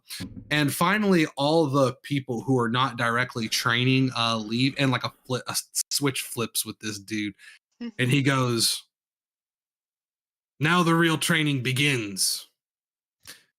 And he starts going around and like getting people in like that San Chin style, and he's like hitting people with like a bamboo rod and like getting their form right. And he's hitting you like hard, like harder than he should, like with a 4 or 5-year-old. And he's like, stand up straight. Do not bend your knees more. Yeah, he's like, bend your knees more, down, lower. And he like hits your little baby body with it. And he's like, try not to cry. He's like, how much do you want to learn karate? Do you think you have what it takes, little girl? I have it. I have it all. We shall see. We shall see. What happens for like the next like 5 hours is like the most grueling exercises you could like put a 5-year-old through, just in terms of like they're doing like sparring in Hojo windows. So she's got like another little kid. And they're just hitting each other's arms and like doing like the Hojo window. And there's like older guys there that they've got this massive pole that's been wrapped with rope called a marawaka, and they're sitting there like knife handing and spear handing it and stuff like that. And you're looking, you like start to look, and like everyone's like hands and feet are just so fucked up and gnarly looking. And but like little baby hands. Yeah, you've got like, you look at your little baby hands. And what do you think? I have to get strong. You have to get strong. Yeah. I want it. With that single-minded idea, you push your body through the training. The training is this guy just, you guys are like doing push-ups, and he's like whacking you with that bamboo rod to make sure your form's right. And he's like, really getting your ass. And finally, after like 5 hours, you guys are almost finished. And the last thing is, everyone has got those sand jars out, and they're just holding them like this, like the lactic acid training. And it's so hard on it. And you have like the same sand jar that everyone else has. Like yours is no smaller. So you're having like, you've got it like both hands, and you're trying so hard. And you have to like put it down for a little bit, then you get it back up for a minute. And like, there are some guys there that are just like sitting there, just like tanking it, and their fingers are like curled into like the lip of this thing unnaturally. And you can tell they've been doing this for a really long time. And your arms just feel so dead. And y'all do that for like at 30, 45 minutes an hour. And finally, you guys put him down, and he's like, finally, we will turn ourselves into a weapon. And he starts showing you guys are like hand spearing this sand inside the opening of the jar. And this hurts your little fingers so much. It hurts it so much. And he's like walking up and down the rows. He's like, it is not enough to be strong. It is not enough to be smart. It is not enough to know technique. There must be balance. There must be honor. You must turn your body into a weapon so that none may best you. I am and he gets to your like where you are, and he goes, "Stop!" And everyone like freezes and stops. And he reaches down in your sand jar and pulls out a tiny little pillow. And the camera flashes back, and it's like doom doom doom, and and it's like your mom like sitting there doing rigorous research on this guy, and she knows like what's gonna happen, and it shows her like putting like a tiny little pillow in your sand jar because she knows like what's coming, and he's like, "A pillow to soften the blow," and he raises it up and like shows it to everyone, and he's like, "This is not honor. A person without honor is nobody. Young Go-Go, do you want to be somebody, or do you want to be a little sniveling coward?" I'm somebody.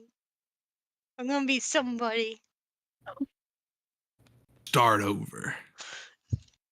It is not enough. And he continues his speech.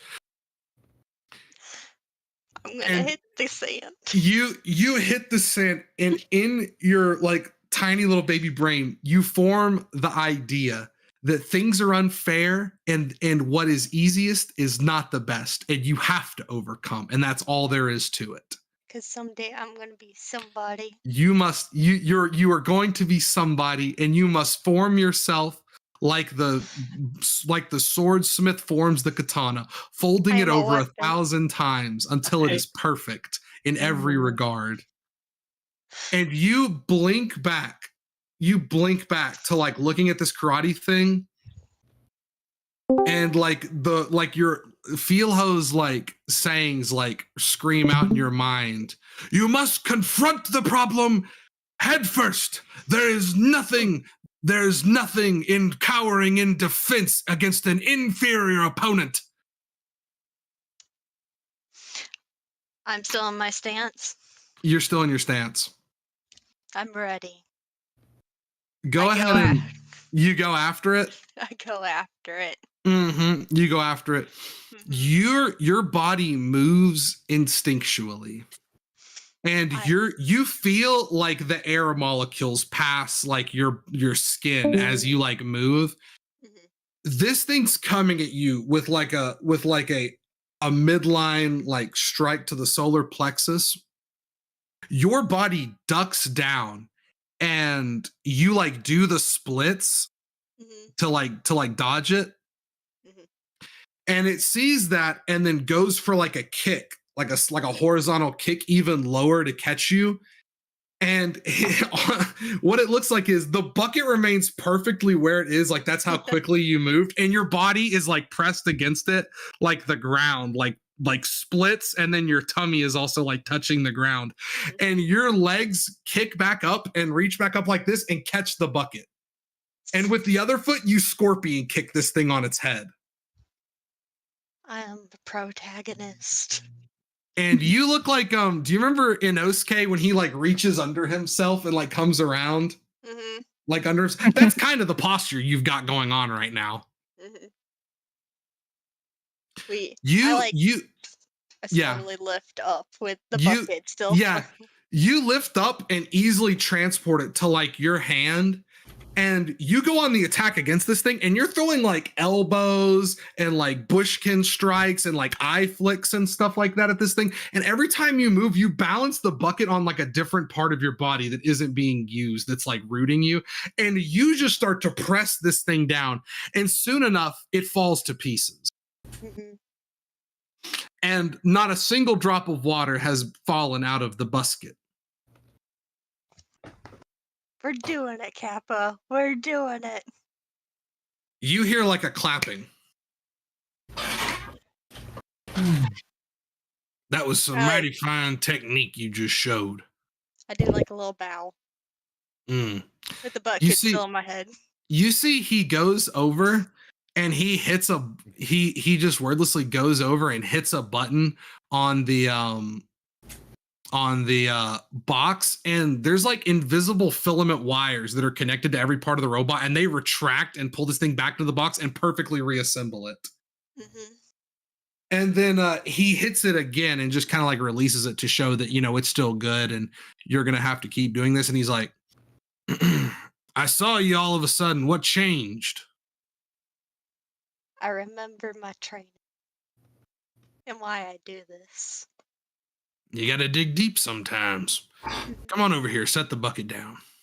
I set the bucket down. Come on over here. Let me see. Give me your arms. Show my arms. He takes your arms and hands and he's like feeling it. He's like, he doesn't say a word, but in his mind, he's like, Jesus, what has this poor girl done to herself to gain this type of this type of musculature and bone density? And he looks at Anna, and Anna's standing there, and it like goes like X-ray, and her skeleton is like in a suit of armor. He looks over and he's like, what things has this girl done? The horror that she has visited upon her body to reach this state. He goes, you've been working hard for a long time, haven't you? Every single day. You'll still be able to work hard, but look, I'll tell you what, I'll make you a deal. Okay. Your bones get like that from Hojo Window? Uh-huh. I guess so. I thought as much. Micro breaking, partial training. Yeah, that's when I hit the stick on my skin, right? I tell you what, yeah, that's when you hit your skin with the stick. Yeah.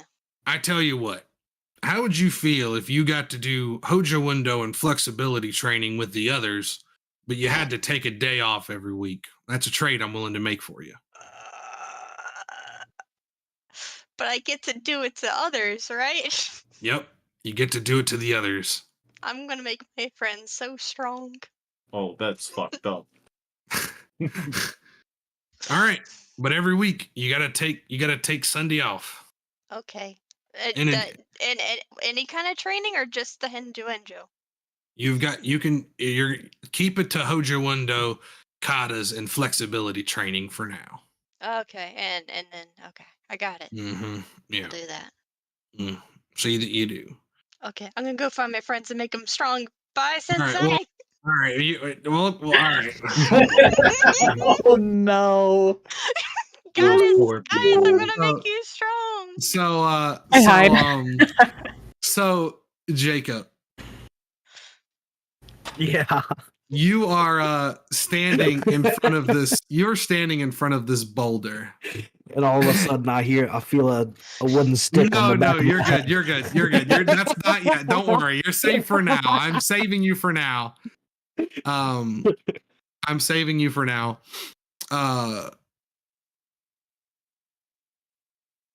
Where was I? You're standing in front of this boulder.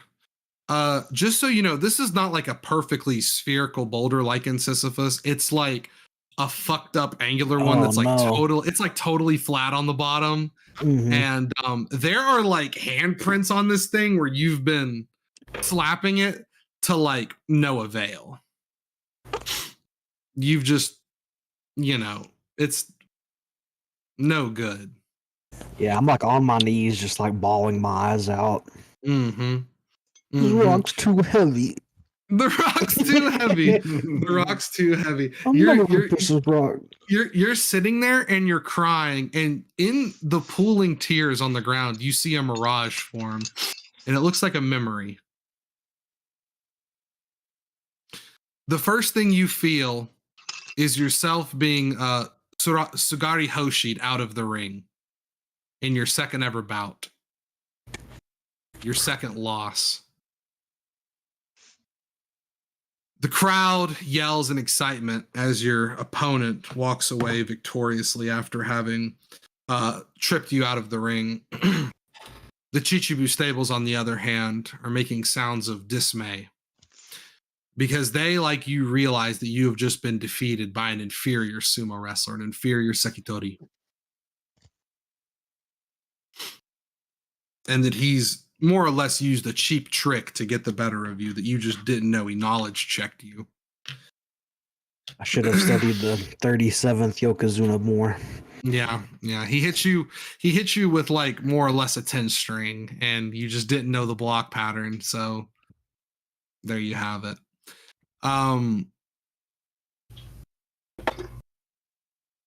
your coach comes and gets you, and he's like, Raiden, what happened? You had him at the ropes. Literally, the rope on the ground. I'm sorry, Sensei. I did not know he would turn me like that. It's not that... I'm not upset that you lost to something you didn't know about. I'm upset that you had victory in your hands and you let it slip. You had him, Raiden. It was right there in front of your face. I think I can use this, though, to make you better. Come with me. And I bow and I walk behind him. Mm-hmm. He takes you out back. He's like, we don't have enough time to make it back to the stables and make this official. Some of us are going to have to go on again soon, and I want to be out there so that they can have us both there cheering them on. So I'll make this quick. Raiden, you have no flavor. What? Raiden, the flavor of your tactics and strikes, they're flavorless. Look. I'll get into this later. Just... We're coming back to this. Just know I don't have enough time right now. And he goes back inside, and he has like a very high level Rikishi who goes and wins his thing. Hundreds of people come to get his autograph, which you know that sumo autographs do not work the same as normal people autographs. People want those like hand prints. Yeah. And he takes out a thing of like a big ass booklet of those and throws them into the air and goes on like every single paper. That's crazy. And they fall to the ground in the crowd, and there's like just perfect handprints on all of them. And people are like, whoo, whoo, whoo, and they're like scrounging around trying to get a handprint. And he's like, you guys go on ahead. I need to take Raiden out to talk to him. And he takes you to a ramen shop. And he's, Raiden, when I was giving out Tegata, let me ask you a question. Why is it that I can strike all of those moving pieces of paper so precisely the same each time? Is it because you've been training longer than I have? Yes, but it's because all of those strikes had the same flavor. They have the same characteristics, Raiden. If I form an attack the same way each time, it will have the same effect. Seems simple, right? But it is difficult to control it. You must get to the point where you can control a strike's flavor. But it's easier than to recreate flavor is difficult, but to tell the difference in flavor is quite easy. Taste your ramen.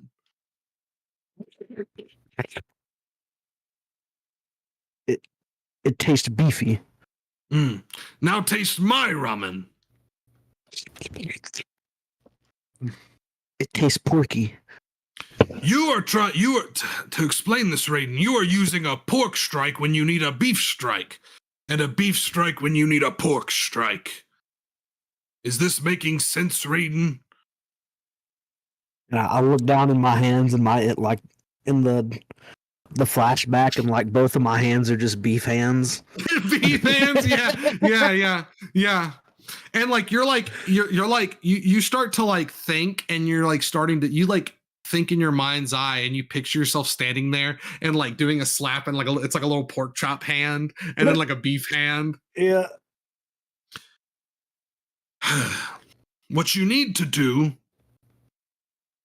is discern the flavor of your attacks so that you can recreate good effects and get rid of bad effects, bad flavors.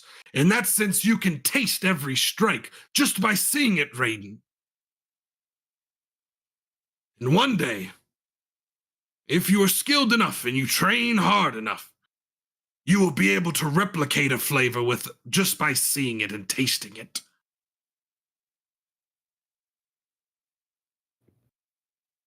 This is all, of course, a long-winded explanation for applying precision timing to your strikes, which you currently are too sloppy to use. So we are going to go back and get the flavor of your strikes correct. Does that sound good? I will become the demigod of flavor. We will give your strikes flavor. And he takes you back. And you see him, he goes in there and you guys are about to randor. You're going to like spar and you see him whisper something in like your sparring partner's ear. And you see your sparring partner shift his stance a little bit and he's like perfectly reflecting what that guy looked like in the ring. Like you can see like his, like, it's like a vision of him almost. Mm-hmm. That guy you just lost to. And the touchy eye, you guys touch down and go to headbutt each other. And everyone is watching quietly. No one's like giving coaching advice or anything like that. What do you do? I start giving them pork chops. So you're giving him pork chops and you're realizing that these pork chop strikes are pretty good at just kind of rattling and dazing him, but they're not successful in pushing him at all. So I'm going to start mixing up like pork chops and beef chops. You're hitting him with a pork chop, and in that momentary like daze when his head's jerking back, you're getting him in like the shoulder, and he's actually like starting to move a little bit. And like in my head, I'm starting to like understand, yeah, like ingredient lists of like different maneuvers. Yes. Give him that scallion. And then I'm like fixing a bowl of ramen. I hit him with noodles and then meat broth and then. Yeah, you hit this guy with the noodle like mawashi grab. You hit him with like a change of scenery ramen technique, and you've created a great dish. And soon enough, this guy who you would have just lost to, something turns over in your head. It clicks, and you realize you realize the flavor that each strike inherently has, both the ones that you're defending and using to attack. And you realize how to replicate a strike the same way every time, or give a strike whatever kind, like the effects that you want it to have on your opponent. Mm-hmm. And you wipe the tears away from your eyes as you stand up back in front of the boulder. And I go, it's time to eat. Mm-hmm. What do you do? So I start off with like a beef cutlet. Okay. I get the rock to like go over onto the non-flat side. Yes. And then I hit it with a pork chop to stagger it. Yes. You stagger the boulder. Its guard is broken. Ripazzetti. And I go in for a noodle hold to stop it from rolling back down. A double leg ramen takedown. Yeah. Mm-hmm. And you find yourself carefully choosing each strike to keep this perfectly uked, which is like off balance in the way that you want it. And you get this thing up the mountain. Just sitting there, carefully hitting it with like the perfect strikes, slaps, and throws that you need to get it where it needs to go. And it finally rests up on top of the mountain. And you hear a whistle from behind you. You know what I mean? Woo! If I wouldn't have not been here, I would have believed you would have cheated. I gotta say, that was a masterful string of strikes. And I'm up on top of the boulder doing like the hand on each side and one in the middle. Mm-hmm. Yeah. Yeah. I wouldn't celebrate too quickly. You're not done yet, buddy. That's just step one.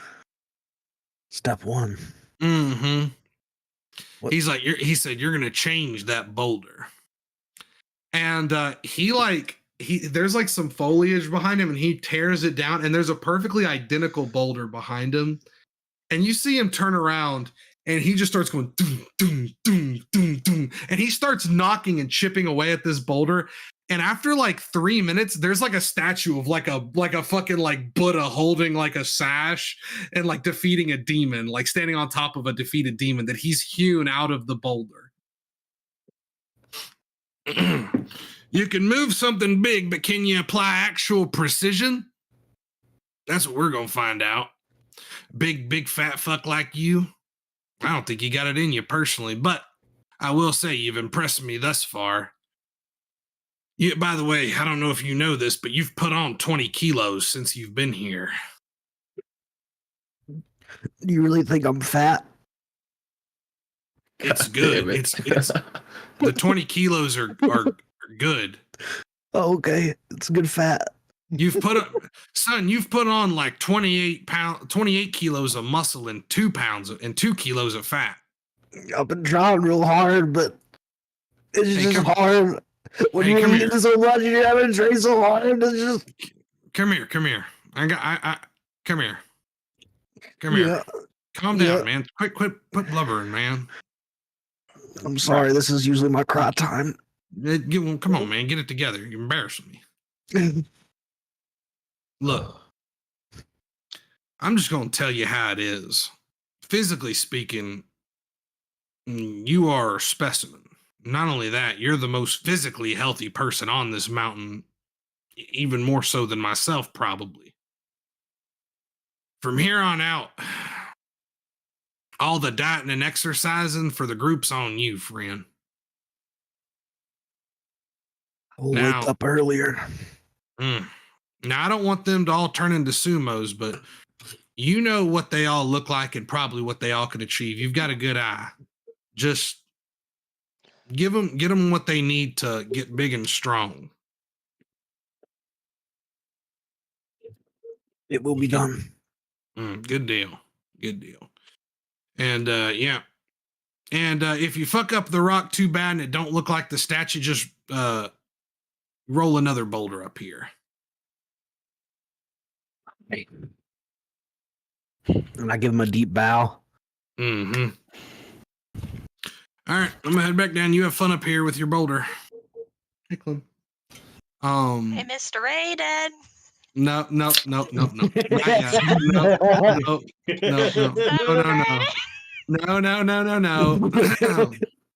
Haley. You are standing raggedly in this hot ass chamber. It's like, oh boy, it's like 100 degrees. It's like it's so hot. It's like in excess. It's so hot in here. Just like I have never been so sweaty in my life. Yeah, so that's the fucked up part. You're actually you're like hyper dry because it's so hot it just evaporates off you. I have never been so dry in my life. Yeah, you're dry and hot and you've got plenty of water and stuff like that. But your life has just in the past few months become this like heat hell. And like that's what you do. And you are sitting there pretty much, on the verge maybe of heat stroke. How are you feeling? Obviously bad, but I mean like mentally speaking. Like people come up here and like bring your food and talk to you and stuff like that. Mm-hmm. I am slowly losing my mind. She's like, her hair is all fucked up and frizzy and she's like wide-eyed looking around like when people come up there. Oh yeah, like I have gotten so hot that I have shaved the sides of my head. Oh, and I'm pulling it up just to get some kind of like sense of relief, but then the relief doesn't come. I got you. You are one of these days you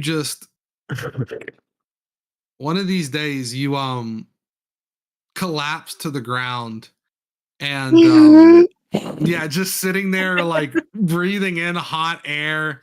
It does not feel super duper good. I don't need it. I don't need it. Water is there's been a couple times where you just like dumped the bucket on your head and after like 1 minute you were already dry. Like that's how hot it is. Oh my god.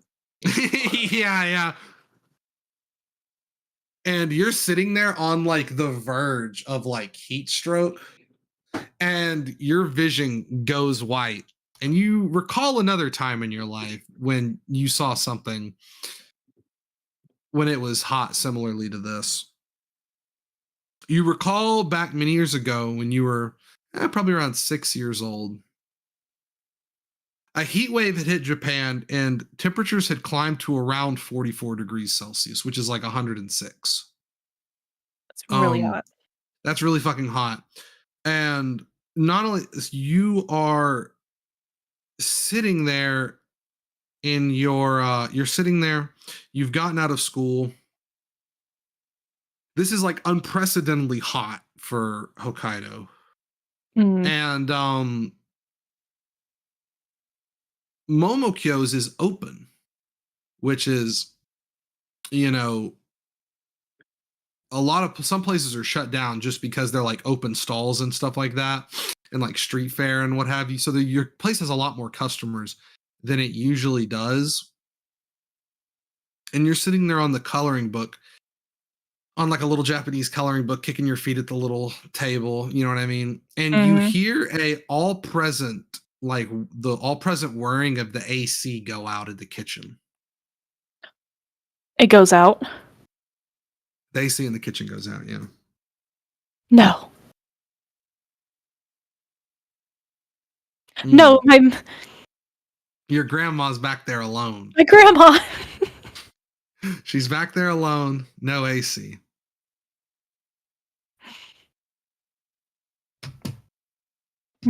I take my coloring page and I fold it up into like that fan. Yeah, and yeah. Like, Grandma. We'll take some. You take a couple of them, and I'm running towards the kitchen to fan her down. You bust back through the double doors, the swingy double doors of the kitchen, and are immediately assaulted with a wave of unbearable heat. Because not only is it like 106 degrees outside, absolutely cooking all of the implements and shit, like the ovens and woks and frying pans and steaming things and fryers, they're all on. It is so unbearably hot. Your grandma goes, Hotaru, get out of here. It's much too hot for you. But it's respectfully, it's much too hot for you. I'll be okay. Just bring me some water, if you would, from the tap. Yeah, I run and I get her a glass of water. You get her a glass of water and she's like, look, just go enjoy your coloring book, sweetie. I've got a lot of people to serve and I can't have you back here trying to fan me while I'm trying to cook for all these good people. But I used all my coloring pages to make this. Sweetie, I've got hot oil. You better get out of here. Say no more. And I just fan her, but I'm like walking backwards. You walk back and you worriedly sit there, just looking back at the door and then like looking up at the clock, and it slows to a crawl. And you do that for like hours. Just sit there like worrying more or less. And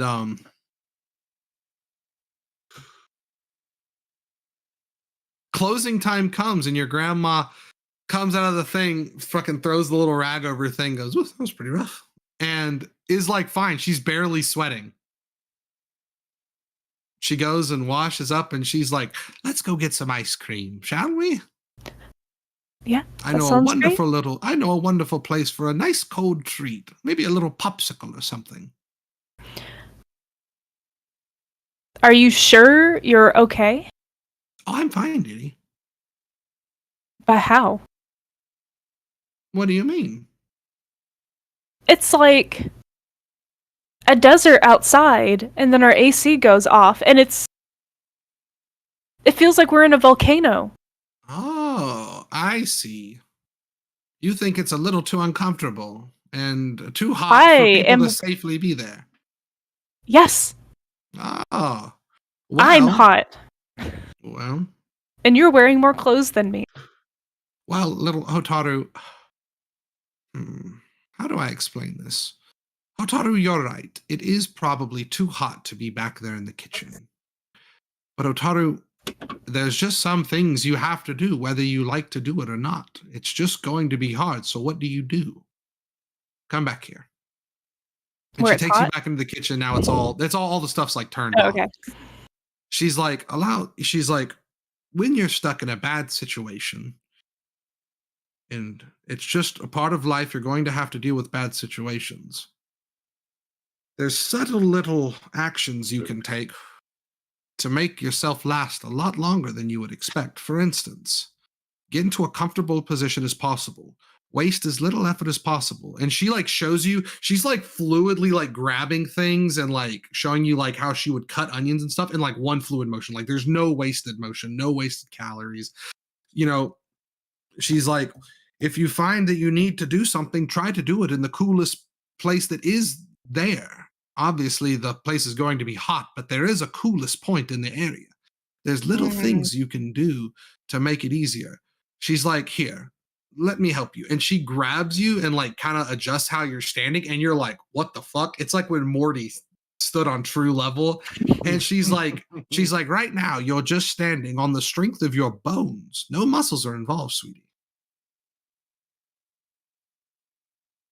How? I thought we needed muscles to stand. To an extent, but just by using your skeleton, the rigidity of it, you can do other things. Get in a comfortable position, prop yourself up in ways, take weight off you. There's 100 things you can do to eliminate wasted movement and energy. Keep yourself as cool as possible when it gets hot like this. This is an old trick we had to do during the fire bombings. When everything was on fire. That shit got real. That shit got real, didn't it? Yep, she is old. So, just move as little as possible. With purpose. You still have to do things, but the idea is to do them as efficiently as possible, to give yourself as much gas as you can. Here, I tell you what. Let's race you and me to the ice cream shop. Oh. I'm gonna beat you this time.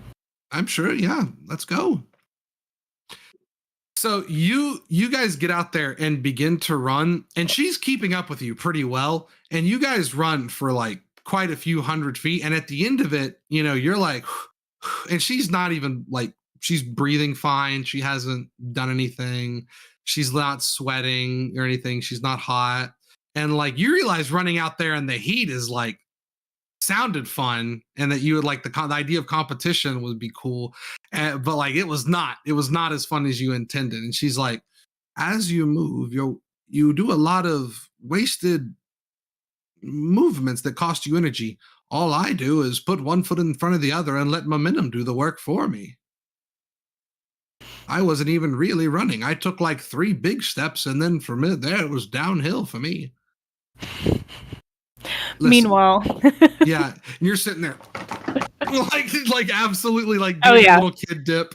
Yeah, running as fast. You're trying, like, you're making noises like boom, you're like doing full Naruto run. Yeah, you're doing like all these different moves, and she's like daintily like taking these like massive long strides, you know, just going down the road. And she's like, I wish I could tell you there was some great grand trick to it, but it's really just as simple as looking at the bad situation and finding the most efficient way of doing it. That's the safest bet. It's like an old samurai saying in Bushido, you know, the best way to end the fight is usually the quickest. It's the same thing. Efficiency rules the day. So, instead of using all my energy to try to move my body as fast as I can, just take bigger steps. Look, just try to find ways in your daily life to do things as efficiently as possible. And soon enough, you'll find those little ounces of energy add up, and those little wasted seconds of time add up, and you'll probably have more than other people around you. Work smarter, not harder. Absolutely. Work smarter and not harder. Just because something seems unreal or unreasonable or impossible doesn't mean it is when you break it down into its core components and do those as efficiently as possible.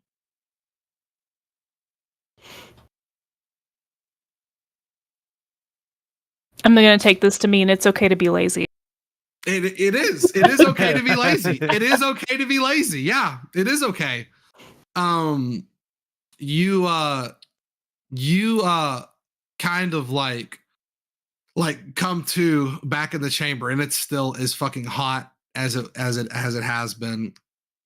And you roll over, and your body naturally just like rests on its bones, and you feel like, oh my god, you are so comfortable right now. Like, holy shit. You're not like doing like a crucifix or anything like that. You're just sitting there, not using any energy, and you're like, oh my god, I've been using energy this whole time. That was a terrible ass idea. That was the worst idea you've ever had. And this is 6 months later? Yeah. It took you a long time. It took everyone a long time to like kind of get to that like final breaking point, you know what I mean? And you stand up, and like the blood like rushes to your head, and you get a little dizzy, and you open your eyes, and it's like seeing for the first time. You feel like you can see like where the heat is and where the coolest area is. Oh. Find the coolest spot. Yeah, you find it, and it's only like 2 degrees, but that might as well be like night and day for you. It's like, oh, this is blush. Like, this is nice. And you're just standing there, and you kind of like go like ease up a little bit and just stand on your bones. And like you're just standing there like just perfectly motionless. And you like you grasp the essence of like wastelessness. Like you grasp the essence of efficiency. I am efficient. Yeah, you pick up your sword and begin to move as if you were like a marionette on strings. Everything is just one fluid motion. There's nothing wasted. And you hear calling in from the thing, "Are you dead in here?" I'm just gonna say anything for a second, see how he responds. I don't know how we lost one. All right. He comes in, he's like, oh, you're not dead. I am trying to use as little energy as possible. Yeah, you begin to strike, and you see him kind of like start paying attention to you, and he's like, I was wondering when you'd hit that second wind, start figuring out to stop wasting all your energy. You learned a lot of good stuff in Kendo, but they also taught you a lot of bullshit and bad habits you had to get out of your system. Sorry, but this is really the only way I knew to do it. I tell you what, come on out of the cave. I can leave? Yeah, you walk out, and it's like freezing outside. Oh, I don't care. Is it like snow freezing, or is it just no? You've just been hot for so long, you forgot like what normal was like. Like this is like your body's acclimated to like 130 degrees. Yeah, I slide like onto the grass and just like I'm rolling around. Yeah, and he's like,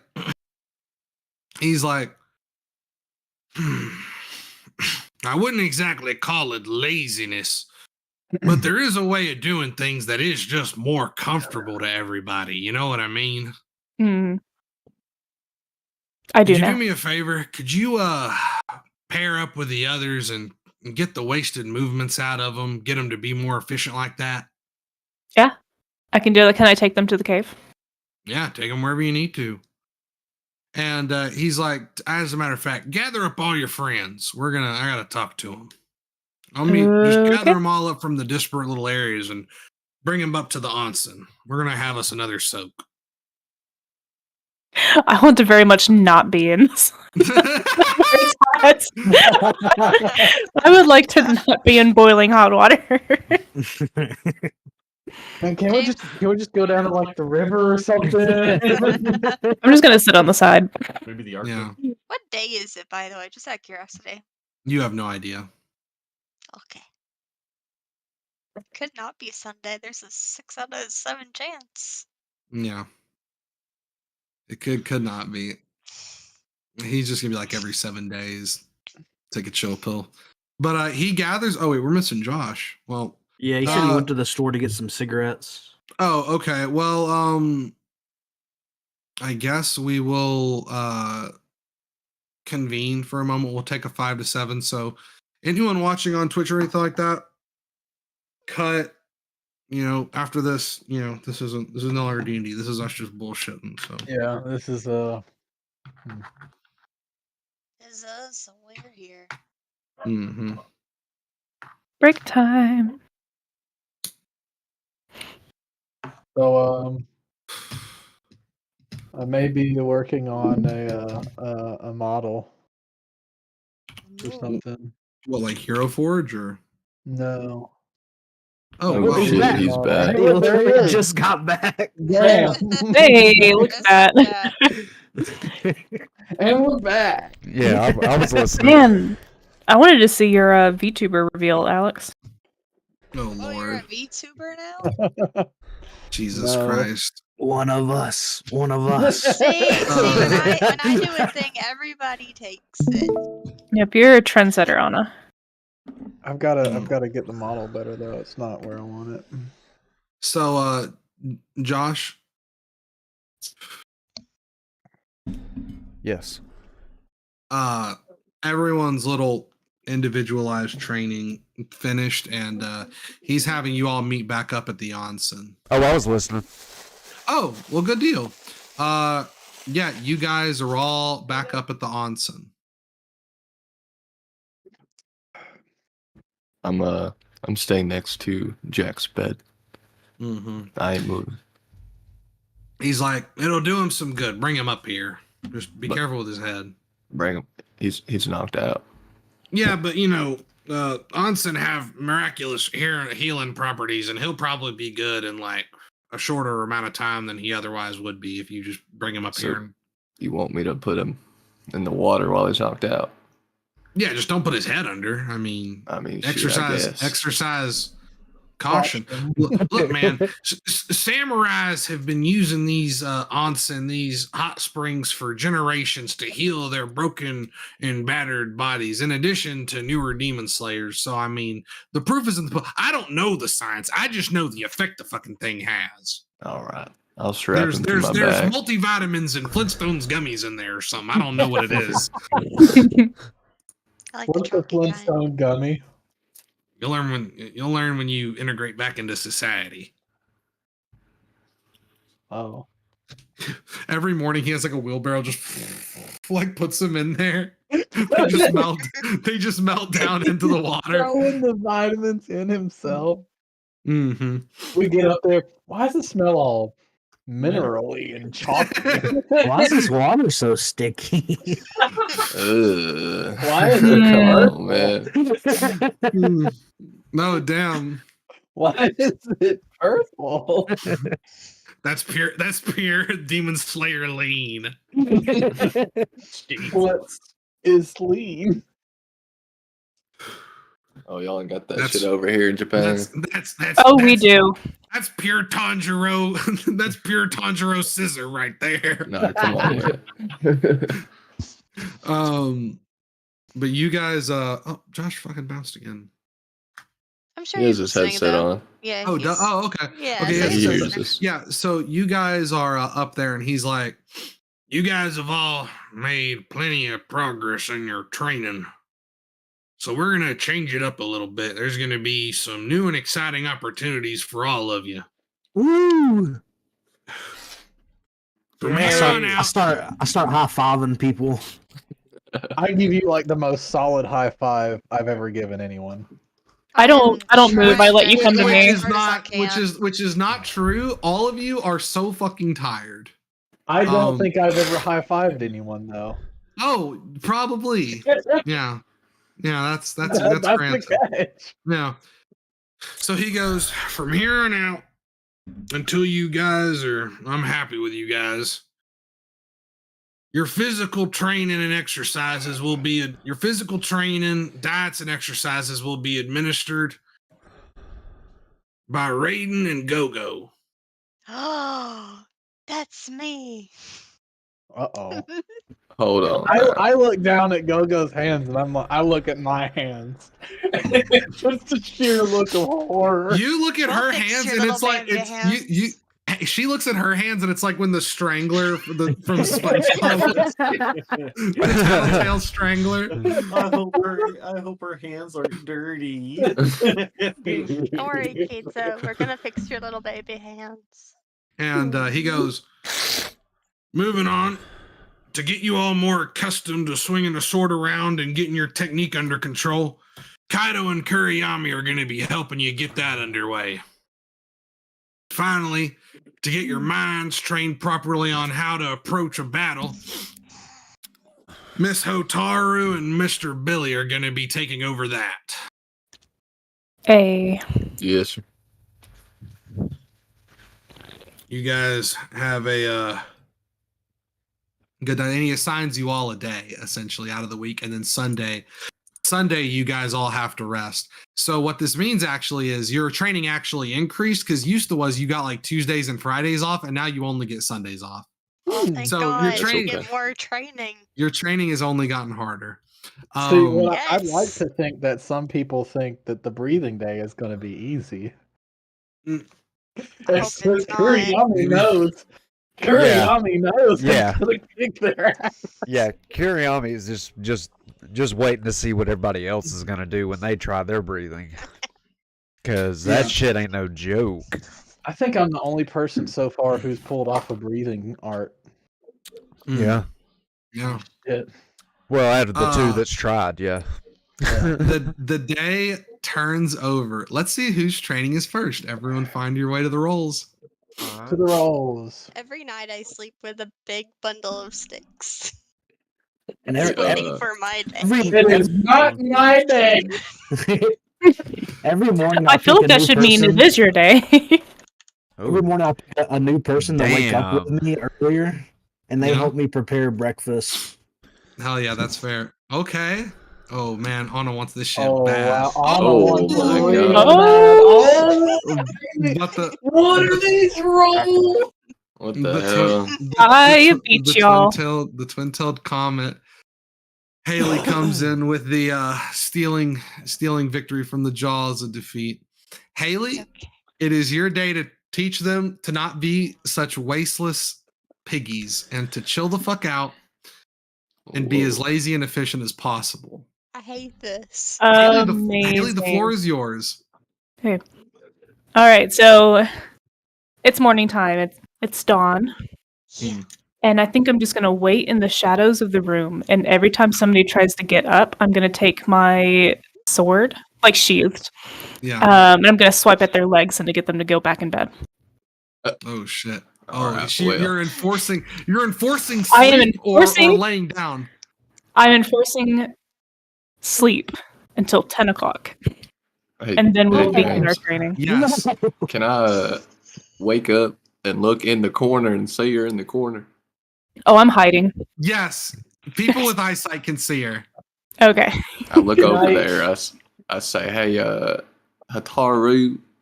Oh, I get to send you guys your. Give me a moment. I'm gonna send you guys your senses real quick. Continue. I'm gonna send you. What are you doing in the corner? Oh, am I not supposed to see in the corner? Just don't tell the others. Hey James, Is this part of the training? Yeah, this is part of the training. Do I need to go back to bed? You hear a lot of stuff, dude. Oh yeah, go back to bed. All right, I'm gonna go back to bed. Thank you. You guys are having Jacob. No breakfast is being served. There's no breakfast happening before. There's no breakfast happening before 10. I'm afraid. This is. I try to spring out of bed. Oh, so she tries to spring out of bed, and I want to do like a sweeping motion and get her to like get back in bed. Yeah, you do that. Yeah, if people are getting a little rowdy and trying not to sleep, and Kazan goes, get back in that bed. She says, get in the bed, turn that light on now. And he like does the lantern back out. He does the lantern back out. It's still sleep time, this new sensei says. I don't take new students, and he leaves.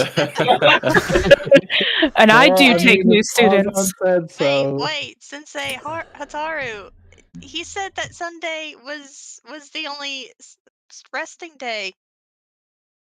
It's time to get up and train. This is part of your training. This is part of her training, so. Oh, Wait, no. I think I get it. We're supposed to find the most lazy way to get out of bed, and I just kind of like slowly fall off the bed and slump onto the floor. Yeah, so I use my sword to pick him up and get him back into bed. Oh, that wasn't it. Guys, I like your thought. I like your thought. It is still, and I look at my phone. We still have an hour and a half to go. Can I roll to signal Kappa all the way? Like B communication? What did Mason do? Mason, you have to post it. It sent me. Mason, man. I use that all the time. I've literally never seen you use it. That shit is fucking killing me. Post it in the chat. Put it in Demon Slayer text. Oh my god. Yeah, put it. Yeah, there. That'll be a good place for it.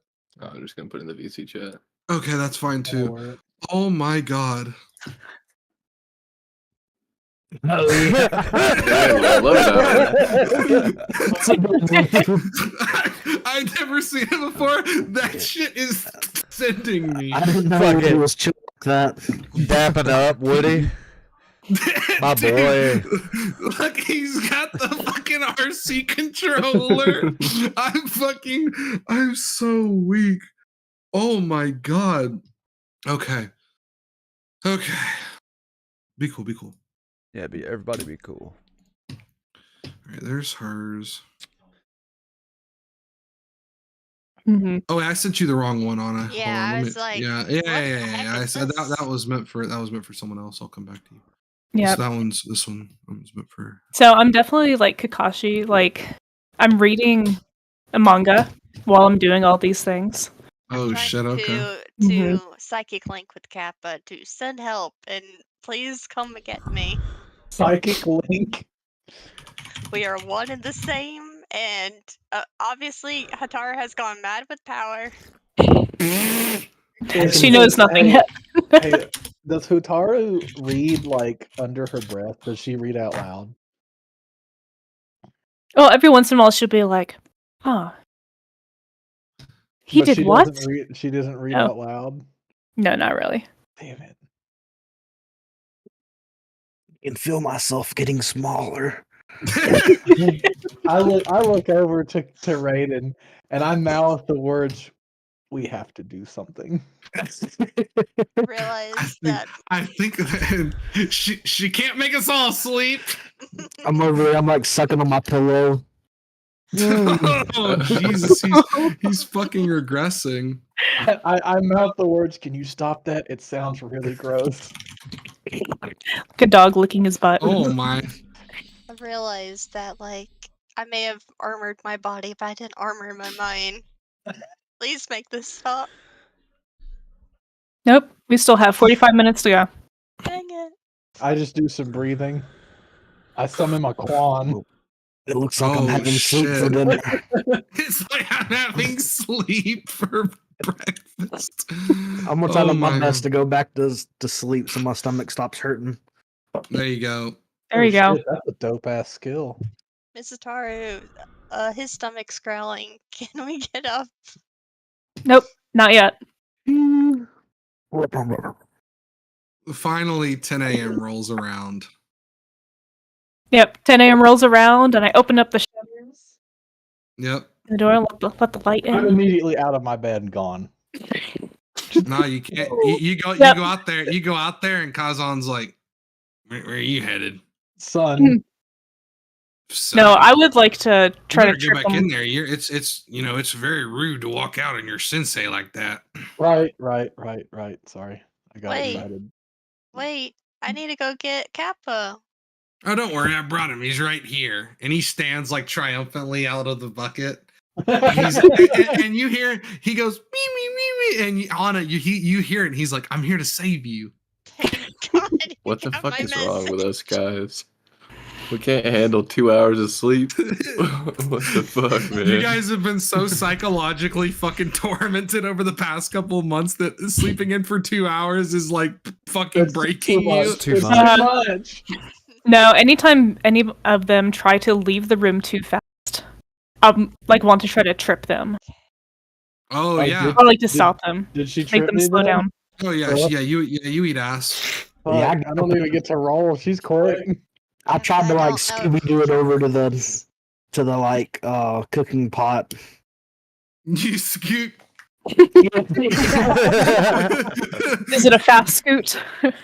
You can see like my feet like do like the Oh, like the Haley, that's- Scooby-Doo, like running Haley- around. Haley, there's a lot of wasted movement there.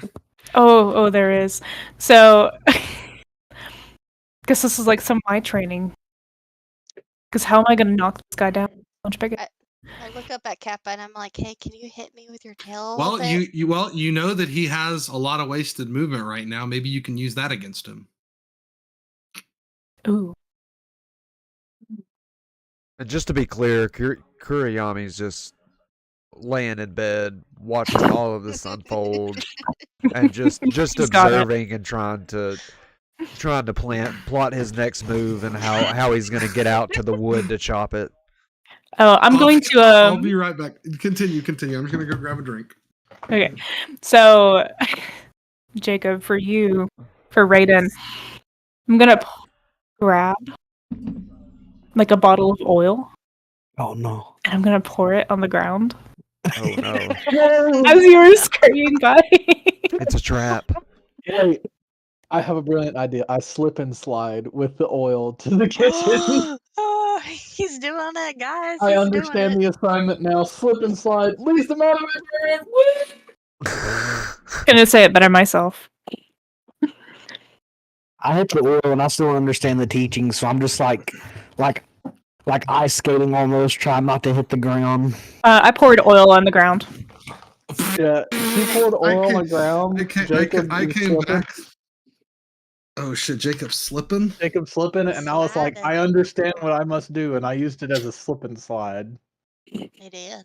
So that way I went the entire way across the this place without using much effort. Oh shit, nice. It's got my approval. Nice. I have learned much in the 2 hours. 2 hours of not sleeping. I haven't learned anything yet, so I'm just sitting there trying to like run and get in place, basically. Mhm. Like Scooby Doo. Yeah. Yeah, Jacob, the pod is getting no closer despite your immense effort. Then I think back to the try less. Work smarter, not harder, Raiden. And then I tuck my knees in and I turn into a little ball. Sound like the hedgehog. I cannot get over that Woody gif. It's killing me. Every time I look at it, I just can't. It's like the no smile challenge on looking at that is just, it's impossible. Gosh, that's how I'm now imagining Billy. Look at his face. What is this? It's he's got the light skinned fucking stare. He's chill, dude. Dude, he's vibing. All right, so Kuriyami, after seeing Kaito slide away and get by, I kind of like head first serpentine out of bed, like from the like Grinch does and how the Grinch stole Christmas, and I'm just serpentine over like this to the oil and then slip down the same way that Kato did. And I'm like, shit, this oil got all over me. How am I gonna chop oil? How am I gonna chop wood with all this oil on me? It trains your grip. He's all glistening now. But I make it out of the room. Well, do I make it out of the room? It's up to Haley if she feels like Yeah. that's good enough. Yeah. Okay, so my Grinch serpentine was good enough. Okay, well I go out back, clean the oil off of myself, and start chopping wood. Can I raise my hand? Like I'm asking Yes, a question. Billy. Miss Insight, are we supposed to be getting past you? Or Yeah. are we just supposed to, is that the deal here? Yeah. Okay. I turn around and I go out the window. That's right behind me. And I'm not going through you. He's got it. I get out the window and I You look tried back by not in. even trying. Is this correct? You got it. All right, thank you. I'm gonna close this window now. I'm making breakfast, by the way. And I look up and I'm No, like, you're what not the al- hell you're is not- he you're doing not- on the roof? You're not allowed to make breakfast, Alex. I'm not allowed to make breakfast. No, Nope. there's someone else is in charge. You're of not diet. the one. Oh. That's true. And I'm That's over not his there, day. and I'm like still like trying to like run over there, and I keep trying to do like this roll, but it's not working. Can I grab you by your like? Are you wearing your kimono or the? He's got like diaper thing? he's got his mawashi on that like the diaper. I'm like, would I know if it's like Secure. taboo to grab him by the diaper? Well, I mean, you're out of the room though, aren't you? Yeah, I would say you would know it, and it's probably fine. It's probably fine. Now, whether Jacob character finds it disrespectful, that's up to him. I can't tell him how he feels. You know what I'm saying? If I can make it to that food pot, I don't care. So I'm like, Raiden, I'll help you. And I go limp. He falls to the ground. So I'm gonna be he watching. becomes like an inert object. He cannot. I'm gonna be watching Kaito's form, and if at any point it looks like he's straining more than he needs to, I'm going to like smack his muscle that needs to relax. So what I'm gonna do is I'm just gonna like, I'm gonna grab him from where there's no oil, and then I'm just gonna grab him and I'm just gonna fall back. Oh, there you go. Not bad. No muscles being used. You get him. You get him up Gravity. onto the. You get him. You maneuver him back onto the oil. His girth. He can now be moved very easily. So now I just give him a good old little shove and like him. And he slides across like a fucking. Is it like the oh god, what's that Canadian sport they do in the Olympics now? Curling. Curling, yeah. Curling, yeah. He's just a big ass curling weight. You just curl him over there. Sean is over there like scrubbing it as he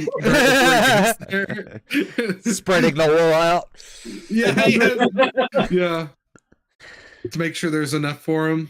Yeah. Jacob, with a clang, your head barely touches the top of the cooking pot. He's there. You've made it. And then I'll roll over to grab some bowls. Jacob, you get all the accoutrements ready and realize all the cooking oil was used to create this fucking slip and slide. There's no cooking oil. No. There's no cooking oil. You got to do whatever you've got without oil. Oh no. Do you have butter? Avocado oil. We'll just boil it. We're just got to boil it all. See, that's great because the pot does all the work for you. I look over with just like a horrified look. fucking Kazan, you see for the first time he goes. And I just get on my knees and he actually laughs a little bit and cracks a smile. I'm like on my knees, like very sadly, just stirring this boiled pot of like meats and vegetables. You know, guess what we're having today? Yeah, he comes over to you. He comes over to you and he kind of nudges you and extends his hand, and there's like a bowl of margarine in his hand. Oh, thank God. I'm gonna throw it in there. You won't believe it's not butter. Kaito's over there. It's like, why not? And I'm like calculating it out on everybody. like based on like their like current body size. Yeah, Jacob is like remembering back to like all the meals he's ever eaten and like adding up like calorific intake and stuff like that for all of you, and just like starts crafting meals for each one of you. Oh shit! What are people eating, Jacob? Everyone's eating chanko nabe. Hell yeah! Oh shit! It's I can guarantee like the amounts people get are different. Yeah, basically. Yeah, we're just gonna like. Well, I'm just gonna like remember back to whenever I was their size. Oh, okay. And I'm gonna feed them that amount of chanko nabe with rice. Hell yes. Excellent. And it's probably more than you're gonna want to eat, but we gotta eat it. Mm-hmm. Oh, basic. Oh. Haley, what is the rest of their day? What does the rest of their day look like? Yeah, so the rest of the day I'm going to be going between them as they're doing their normal. And every time they do something that looks like it's way too much effort that I wouldn't want to do, I'm going to hit them. Yeah.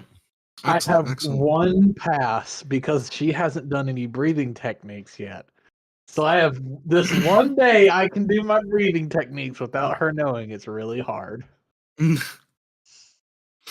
Well, she said if it looks like it's hard and like something she wouldn't want to do. Exactly. So that's up to her. All right, so I'm gonna be doing meditation breathing out in the that's not hard. Recovery breathing's easy. Yeah, I'll just do recovery breathing. Yeah. I've rolled a boulder over here, and I'm trying to sculpture it with my hands. Mm-hmm. You can see in his movements, Haley, that each movement he does is like very carefully precise, and each one has like its own different like weight and like targeting to it, but there is some stuff you could hew out and get, and it'd be the same with less effort. Okay,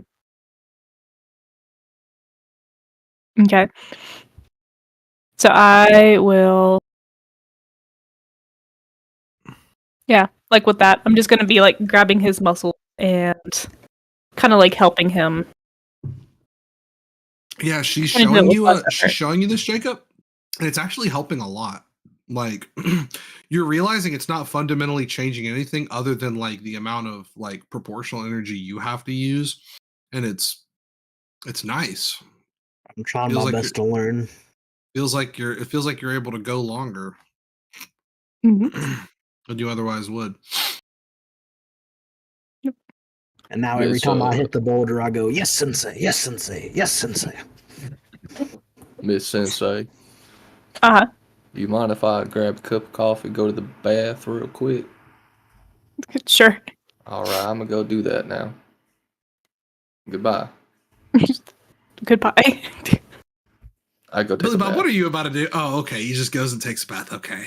I do nothing else. I expected some tomfuckery. Nope. Yeah, he is taking advantage of being able to go slow.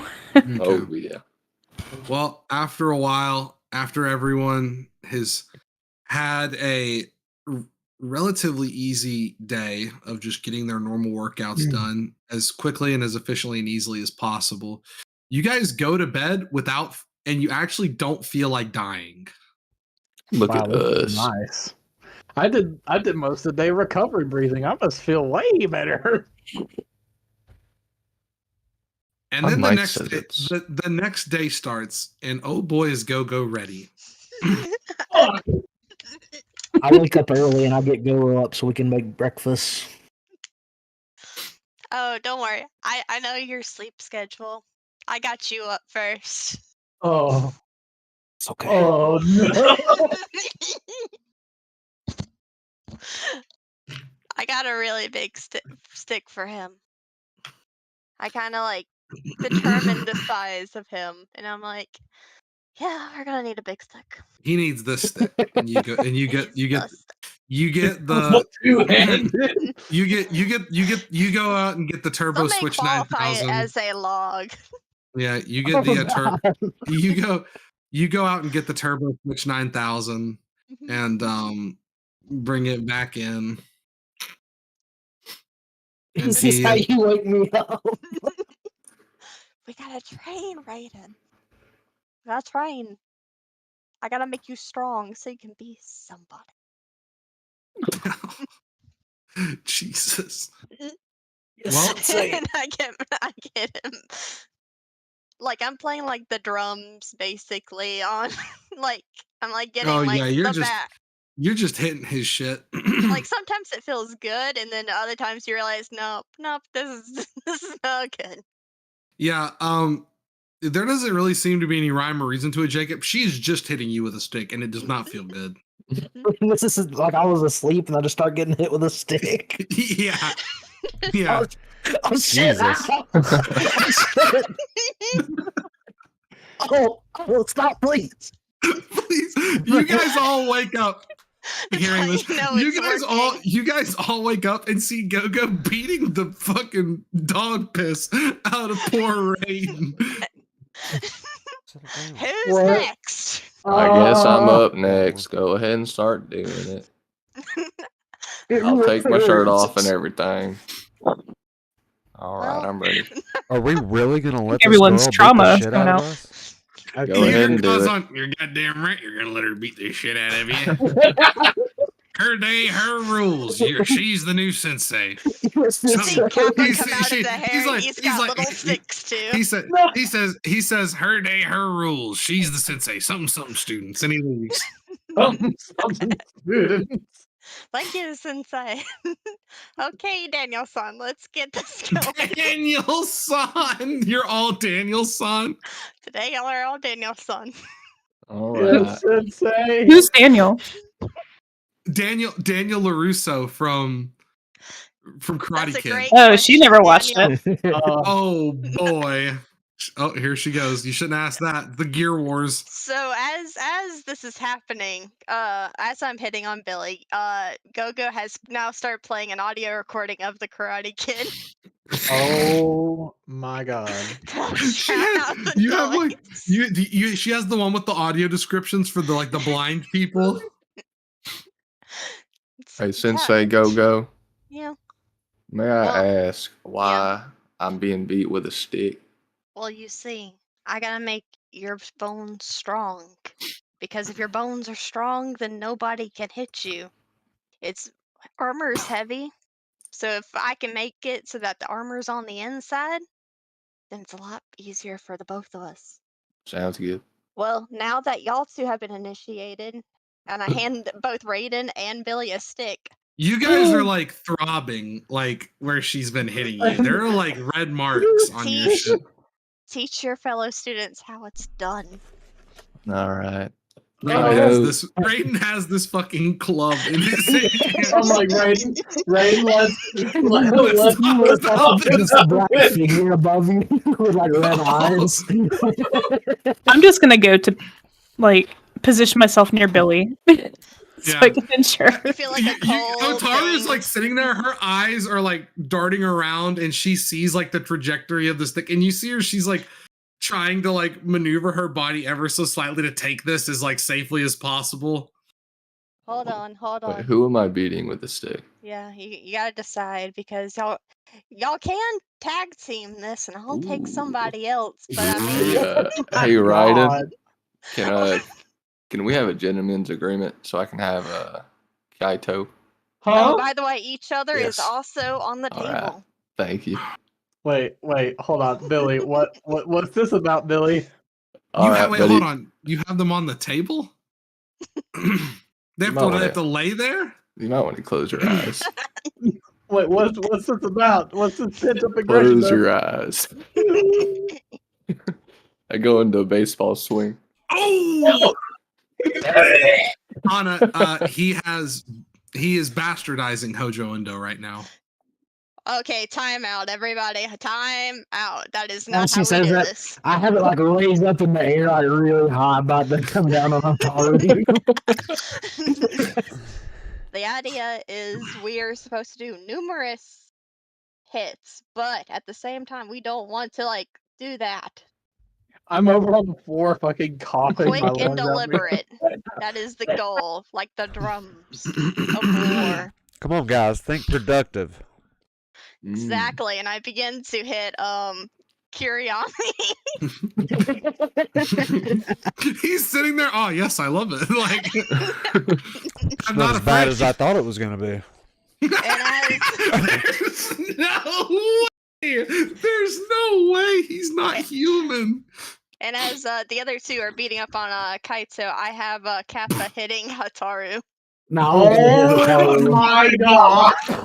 I'm pretending. I'm afraid he does not have the power necessary to deliver a Hojo Undo to Hotaru. Oh, he has a tail. Yeah, but what is he gonna get up there like a beaver? I'm playing into it. I'm playing into it. He's getting up there like a little beaver and just slapping her. Exactly. It's like, ooh, ow. Go, tail whip. I'll get to make the his- bottom of this. Cause see, I gotta make his tail strong. I'll get to the bottom of this. This I'm is for getting all beat of the us. fuck up by both Billy and Raiden. Anna, Kappa's little body is not yet able to deliver a The word to nice remember Hojo is Undo. yet. Yes, yeah. I'll start beating Hataru. And I'll Hold on, Raiden. Let's be reasonable. Hotaru, she has you hold your arms out like this, and Raiden hits you on your shit, and he's holding it so it's just like striking. He's not like pushing through anything like that, and it doom and like rings against you and rings your fucking whole body, and it's like it's only like a momentary feeling of like pain and stuff like that, but you instantly tell you're like, oh yeah, that's a bruise. That is a bruise. Mm-hmm. Why y'all are having fun. When y'all are good and beaten up, meet me outside. We got a little something out there for all y'all. All right, I'm on my way. Does anybody else want to hit me? Oh, no. Everyone here is getting there. I left y'all alone. No, like my character says that.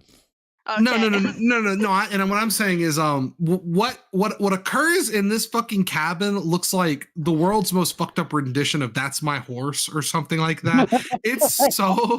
It's like you guys are just sitting there, just like clockwork. Just he hits you, you hit him, and y'all are like going in a circle, just fucking whooping everyone's asses. It's just like the most haunted track meet ever. It's so fucked up. And I'll start to cry a little bit. Yeah, maybe it's legit. Who knows? I'm like between all this on my arms and those 3 broken ribs that fucking Billy gave me with that baseball swing. Oh man, They'll grow back stronger. You're gonna need a dip in the vitamin minerals. I needed Haley's day after this one. This is what I needed. You realize like she really didn't specify like a time that's like good to come out, and every time you guys come out, she's like, "You guys aren't done yet." And like 4 hours of this pass, and you guys can finally go outside and continue. Oh, Alrighty. Well, now that we're all warmed up, I'm all lumpy. I have 2 exercises for you, and we're going to rotate them. I want Hataru, Kurama, and Billy to go. And I showed them 3 trees, and I'm like, I want you to punch and kick these trees. She shows you guys how to punch and kick the trees. And you can see the tree where she's been working on, and like the bark is stripped off this fucking thing, like where she's just been beating its ass. And to his credit, Raiden's tree is very close by, and his is also like that a little bit, but only in like one spot. Hers To be just... fair, I made them all. I made them track to where Kappa goes. So yeah, this is a very beat up area. Yeah. And then the other 2, I think that's Raiden and Kaito. I have some jars of sand for y'all, and I'm gonna need y'all to get. And I showed them the position to like hold their hands out, and I want y'all to one at a time strike the sand. Like with our hands? With your fingies, yes. Yeah, I've been hitting boulders for 6 months. I was gonna say, Jacob, this is light work for you. Alex, this is like fucked up now. This is really fucked up now because your fingies are like, you understand, you come from like a very classical Japanese jiu-jitsu background, and the fingers are like the most important part of the body when it comes to like fighting somebody. Yeah. And you're right. And she's right, technically, this will like make you stronger, but dude, it's gonna take like years to get to like her and like Jacob's level. You see what I'm saying? Yeah. James, I didn't wanna interrupt, but I kind of figured that with Raiden. So I put sharp rocks underneath his sand. Yeah, that's also normal. That's normal. Yeah, there's gravel in his shit. Yeah, that's normal. Yeah, so Jacob, you start getting good at this and you realize just one layer below there's an exciting new world of fucking torment waiting for you. Anna, don't forget, there's also the flexibility training. Oh, yeah. So you guys commence to doing this. Anna, how long before they have to swap off? Let's see. What time did we start? You started. It would be around 9 right now. Yeah, because we started at what 5. Jacob would consider. Yeah. So I would say till 1. Okay, so you guys go another 5 hours or 4 hours, excuse me, and swap off. And now Billy, Kuriyami, and Hotaru are the ones partial training their hands with the sanchin jars. And Jacob goes back to striking the tree, which there's like things you can do, but Jacob's literally just been like hitting a boulder. Like there's not much hard. You can't really make this much harder for him. You know what I mean? Than his like normal training has been. I'm gonna start trying to like make the tree into sculptures. Ooh, that's pretty baller. Starts whittling away at the tree. I'll let you roll for that. And then that leaves the last thing, the obstacle course. No, not another one. It's one more thing. It's the obstacle course. Once they pass that, everyone deserves a break. So this one is like down the stream in the water, but it's an obstacle course that's kind of like raised up like a beam. But there's like areas where things can like swing and dangle and knock you off. They gotta play Wipeout. Yes. Oh my. I also am throwing rocks at them and other various items. So the funny part of this is that this looks very comical in effect, but this stream is only like 1.5 feet deep. So if you fall from this like raised platform that she has had Kazan create, you're gonna fall onto like this much water, and then it's just like rocks and gravel and shit. Oh, and I made sure that all the sharp rocks are here too. She went through the stream and pointed them all upwards. Yeah, me and Kubo were working on this all night. There is like a Benedictine monk level of like fucking concentration on making this as difficult as and like punishing as possible. This is like what you imagine to be like if Dark Souls was like a real life like thing. Like that's the closest corollary. Mm-hmm. This is just like you fall onto the ground and the water's just there to try to drown you. Oh yeah. I say as I have like a little campfire with like with a pot with like some rocks in it. I'm like, yeah, you're making the You're making hot rocks. Whenever y'all are ready, whoever wants to go first. I'll do it. You guys take turns and it doesn't go well. This is just such a fucked up scenario, and it's challenging all of your guys' sense of balance to such a degree. At some point, shenanigans is called, and you guys make the fair owner you do their own attraction, like how you publish a Super Mario World level, you got to beat it first. Oh yeah. And you guys, she's like, you can all have rocks, and she goes up there and she's like dodging and like only touching things with like one hand or one foot and like basing herself and getting in like weird stances. And you guys are looking there and you're like, fucking Go-Go's center of gravity is like somewhere around her ankles, like somewhere in that general area. Like somewhere in that general area. She like balance is like not like a thing. she's like not even worried about that kind of thing. It's like it's an afterthought for her. And you get to realize like, oh shit, like if we can get to this, that would be crazy. You want to go again? Slowly, you guys while the day away on this obstacle course. Your bodies are fucking tired, obviously, mostly just sore and like bruised and stuff from, the Hojo window, the micro breaking of your bones. And I make sure to do that often, by the way. Well, they get to do it once a week. Okay. But if they want to do it in their free time, I have extra sticks and stuff. There you go. And then for dinner on those days, I make sure to have like very calcium dense meals. Ooh, damn. He's got like milk broths and shit. Okay. Damn. He's smart. Does he need to know? We wake up on the third day and it's time for Billy Bob. Yes, sir. So I go ahead and I'll wake everybody up. I think Alex and Haley are checking with also, I read for the sculpture, Kirby. Oh, let me take a look at it. I missed it. It was a baby. Oh, nice. Yeah. You've got like the general shape of like a human body down. Now you just need like the finer details, like the all the little flourishes and like not varnish. What's that shit called? Trim. You need like the trimmings. Got you. With like the expression of the face, and like to give you an idea, his is like a like the one he did is like a Sistine Chapel level sculpture, like David or someone. Mm-hmm.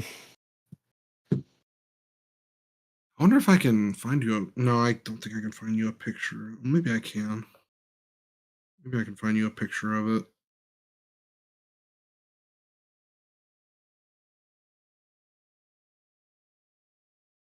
And mine's still like a middle school drawing. Yeah. Oh shit, I found it like instantly. But soon you'll be an artist. Do you guys let me see if this works. It does not work. Okay. Let me do it the old fashioned way then. Do y'all want to take a break? Looks like Alex and Haley are. Yeah, we can take a short. Yeah, we'll take a break here. We'll take a break here. Probably... I'll be back in like 5 minutes. Okay. I want to pursue you.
Gotta take us off tell me when we're good.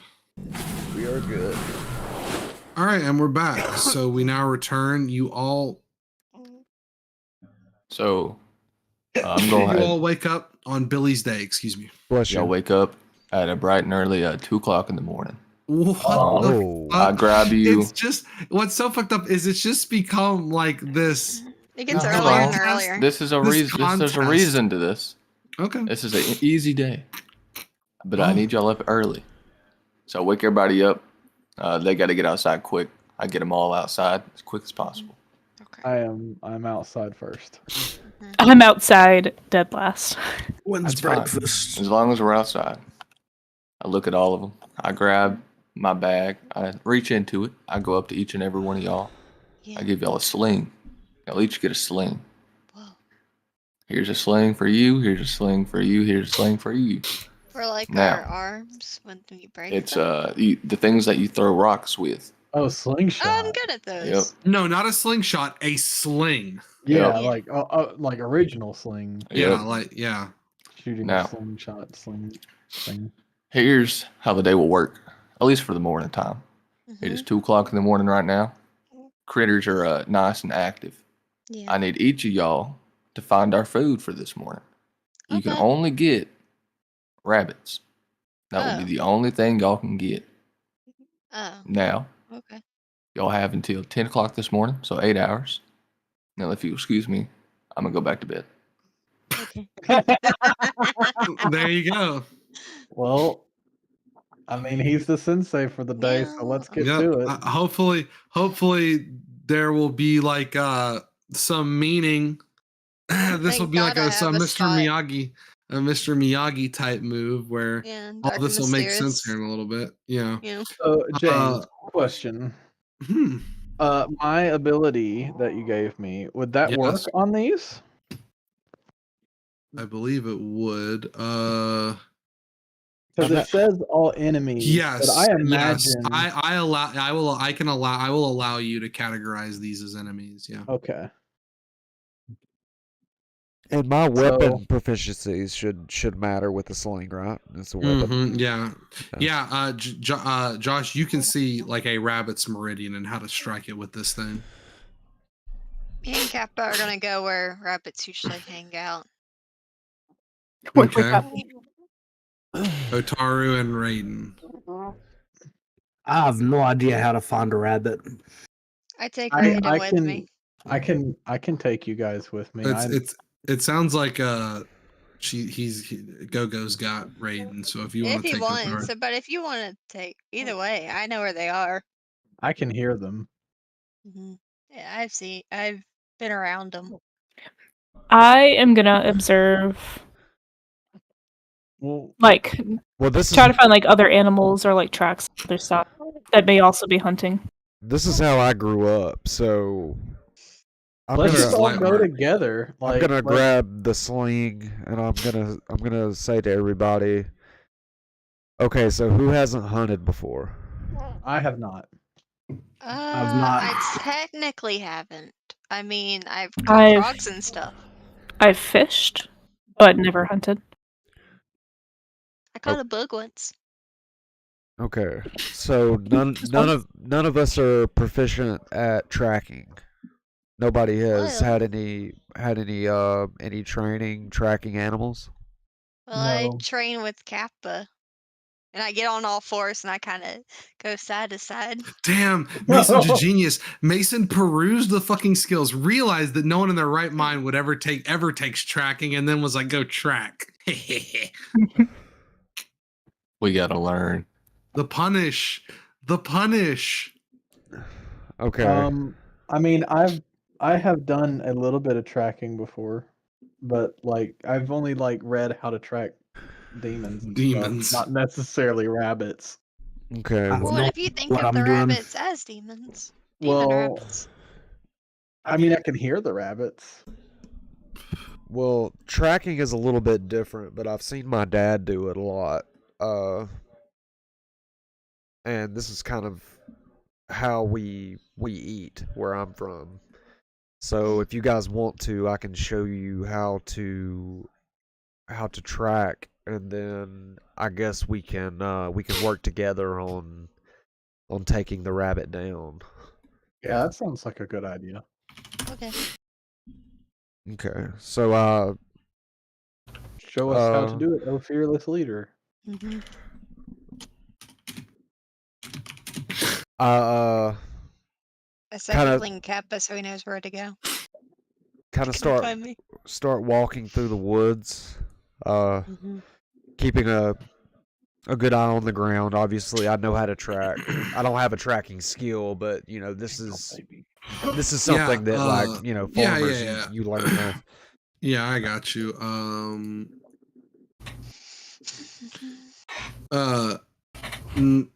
Alex, whenever you want to pop off and do that, just let me know. Okay. I'll wait until we get like somewhat closer.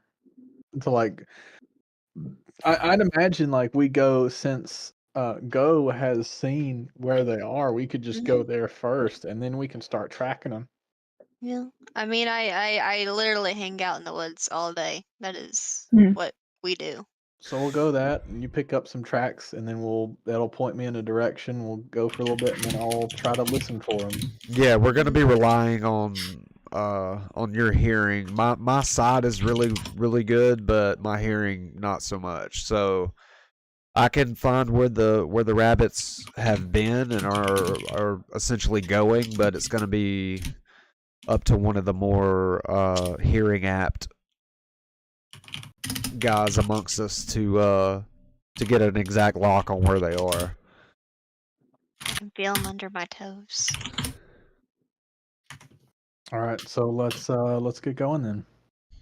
Okay, so I start walking out into the woods where we know the rabbits exist. Yeah, and I find a set of tracks in the corner of a field and point them out to everybody. Roll tracking. You want a solid roll or just him? Just him. Okay. He said I, so. Okay. I'm taking that to mean just him.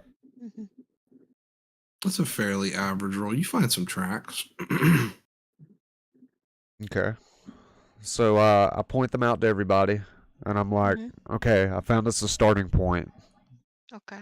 Let's follow these and see where they lead. All right. So we'll walk and we'll follow them for a bit, and then once we get like I don't know, once we get just like further into the woods, maybe like 100 feet or whatever. Yeah. Then I'll see if I can't listen out for them. Yeah. You activate it. Go ahead and roll that. All right. Roll D100. Damn. There is actually one enemy nearby. Damn. Woo. One of the rabbits got a 2. Sheesh. All right.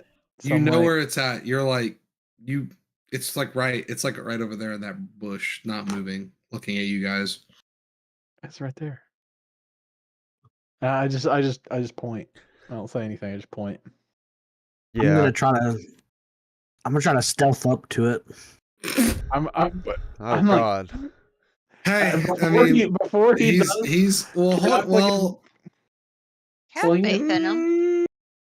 Nah, you can't. Only because you said I just point, and you only said that after you learned that he wanted to do that. So I'm not gonna allow you to. Well, I see him like going towards it. I'm like, he's gonna scare it away. Yeah, but you also accepted that when you read that move that it says in combat. So if we're using it like that, your turn's over. True. So Jacob, I understand you'd like to stealth. Yeah.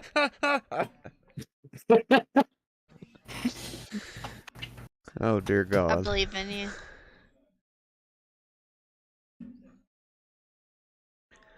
I can't wait to see this roll.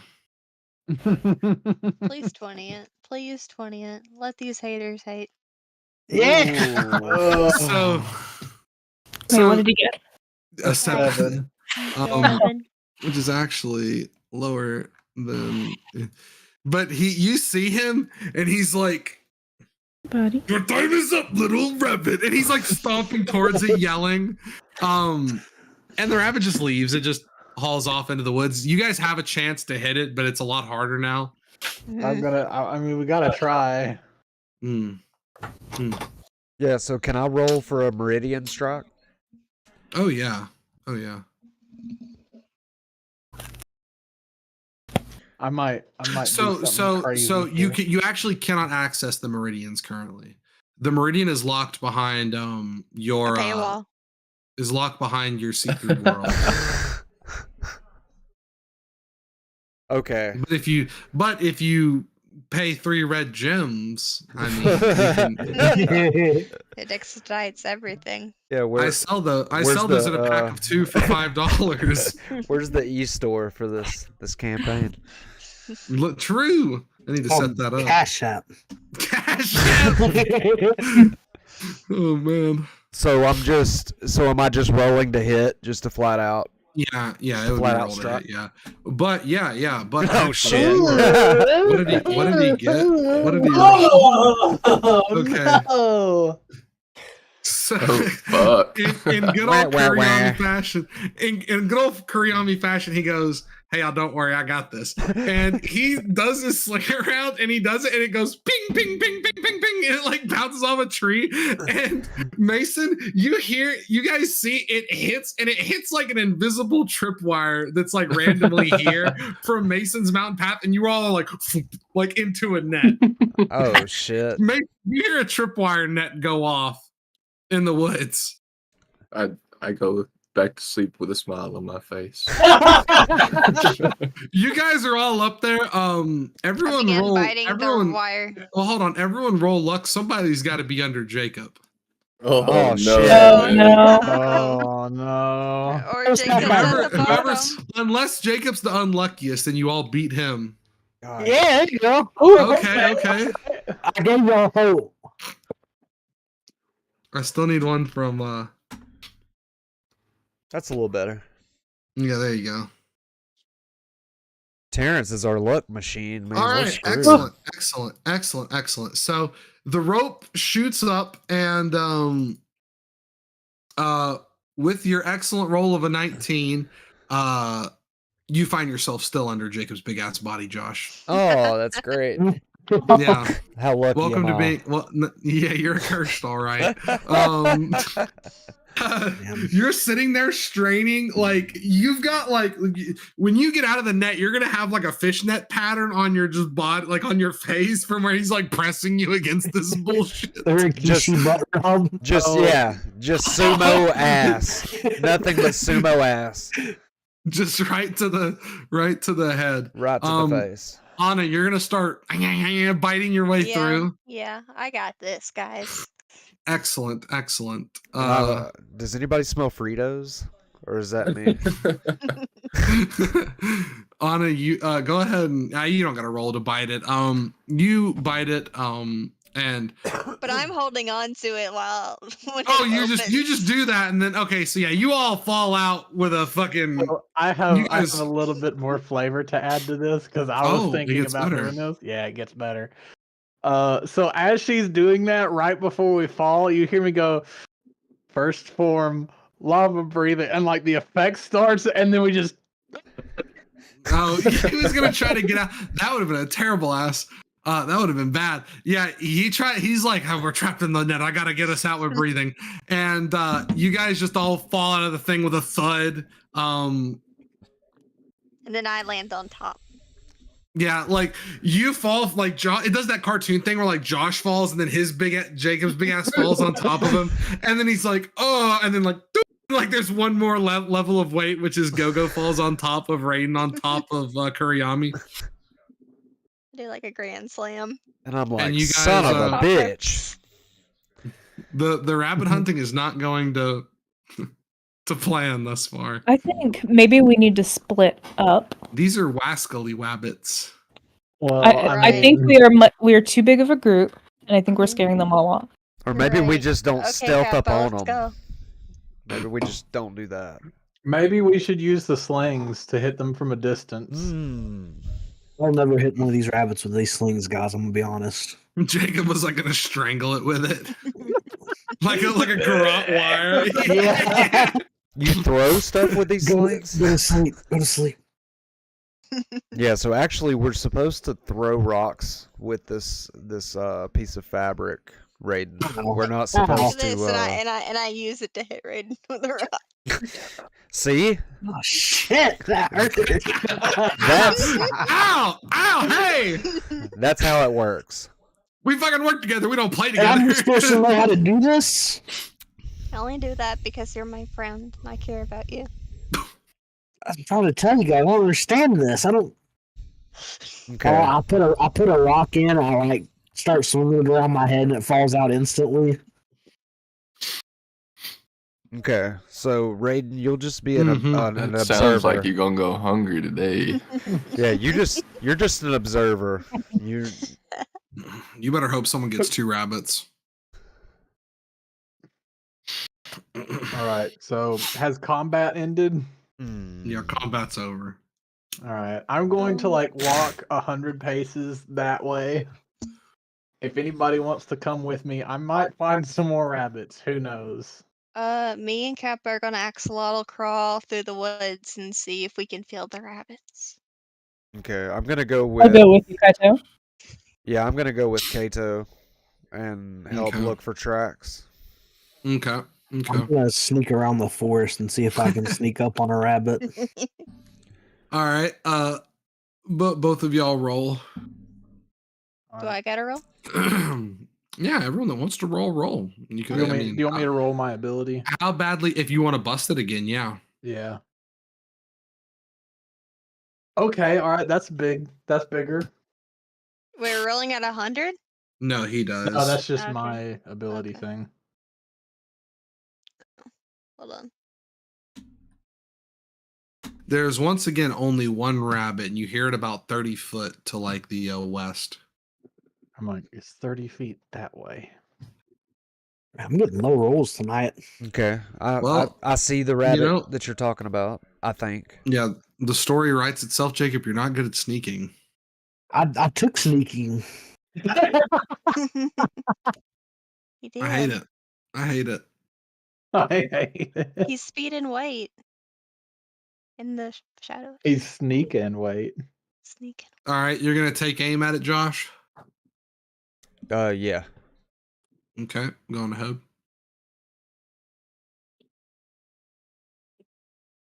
Come on, big money, no whammies. Don't worry, I've got all the low rolls out. That's a little better. I accidentally clicked in that other chat.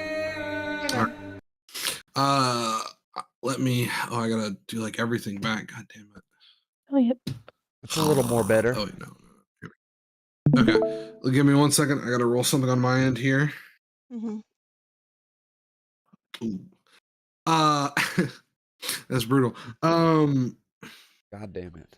As you are, you're like a moments away from letting go, and you hear, like off in the distance, you hear Raiden's voice. I see you, rabbit, and like the birds like fly out of the things, and the rabbit like perks its head up and hops away. God damn it. That's so And funny. We were so close.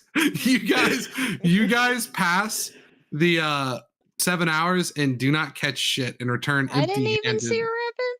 No. I had a 14. Jesus. Okay. Yeah, I know. They've all the ones from the area have been scared away by this new predator. Okay. Yeah. This new giant sneaky predator. When they come back into the house, James, can I have 6 rabbits already strung up, ready to be? Yeah, Okay, yeah, you've got them. Yeah, perfect. you've got them. You've got them. Yeah, you've got them. Why, everybody? You guys come back. Where's your rabbits? Somebody scared them all away. Somebody snuck them all out of existence. Oh, I see. I got really good well. with the slingshot. We tried. Yeah, though. go really. You know, she's kind of loud. I hit him Well, with we'll the get it sling. next week, guys. Don't worry. I went ahead and got us some rabbits right here. Don't worry about it. We'll cook it Thank up you, real quick. Billy. Of course. That's it.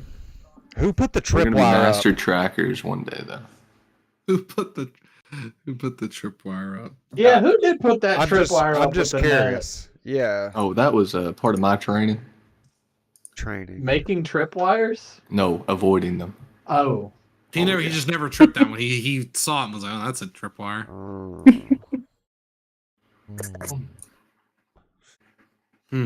Well, you guys you guys finish for the day, get back to your normal stuff, and it is time for, I believe, Alex. I got a nat 1. Oh, in that case, it's definitely time for Kuriyami. Kuriyami, the day rolls over and you're the sensei. Sensei Kuriyami. Okay, so before everybody wakes up, I'm going around the house and I'm covering up all the windows in the house. So so we can be sad. It's as dark it's as dark in the house as it is in his soul, as it would be at night. Okay.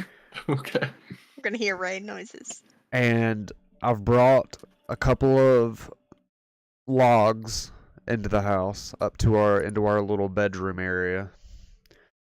And I've gotten an axe and I have made different lines showing the different symmetries that you could take out of the log. Just various like diagonal, different ways you could cut the log. And I've done this to a log for each person. And as everybody is waking up, I'm kind of sitting in my little whatever we're sleeping on. We're in like futons. So I'm just chilling on my futon, waiting on everybody to get up. And eventually they do. Jacob begins to make today's breakfast in the dark. Dude, he can do that shit by smell. He doesn't even need to see. He's that You can good. do it by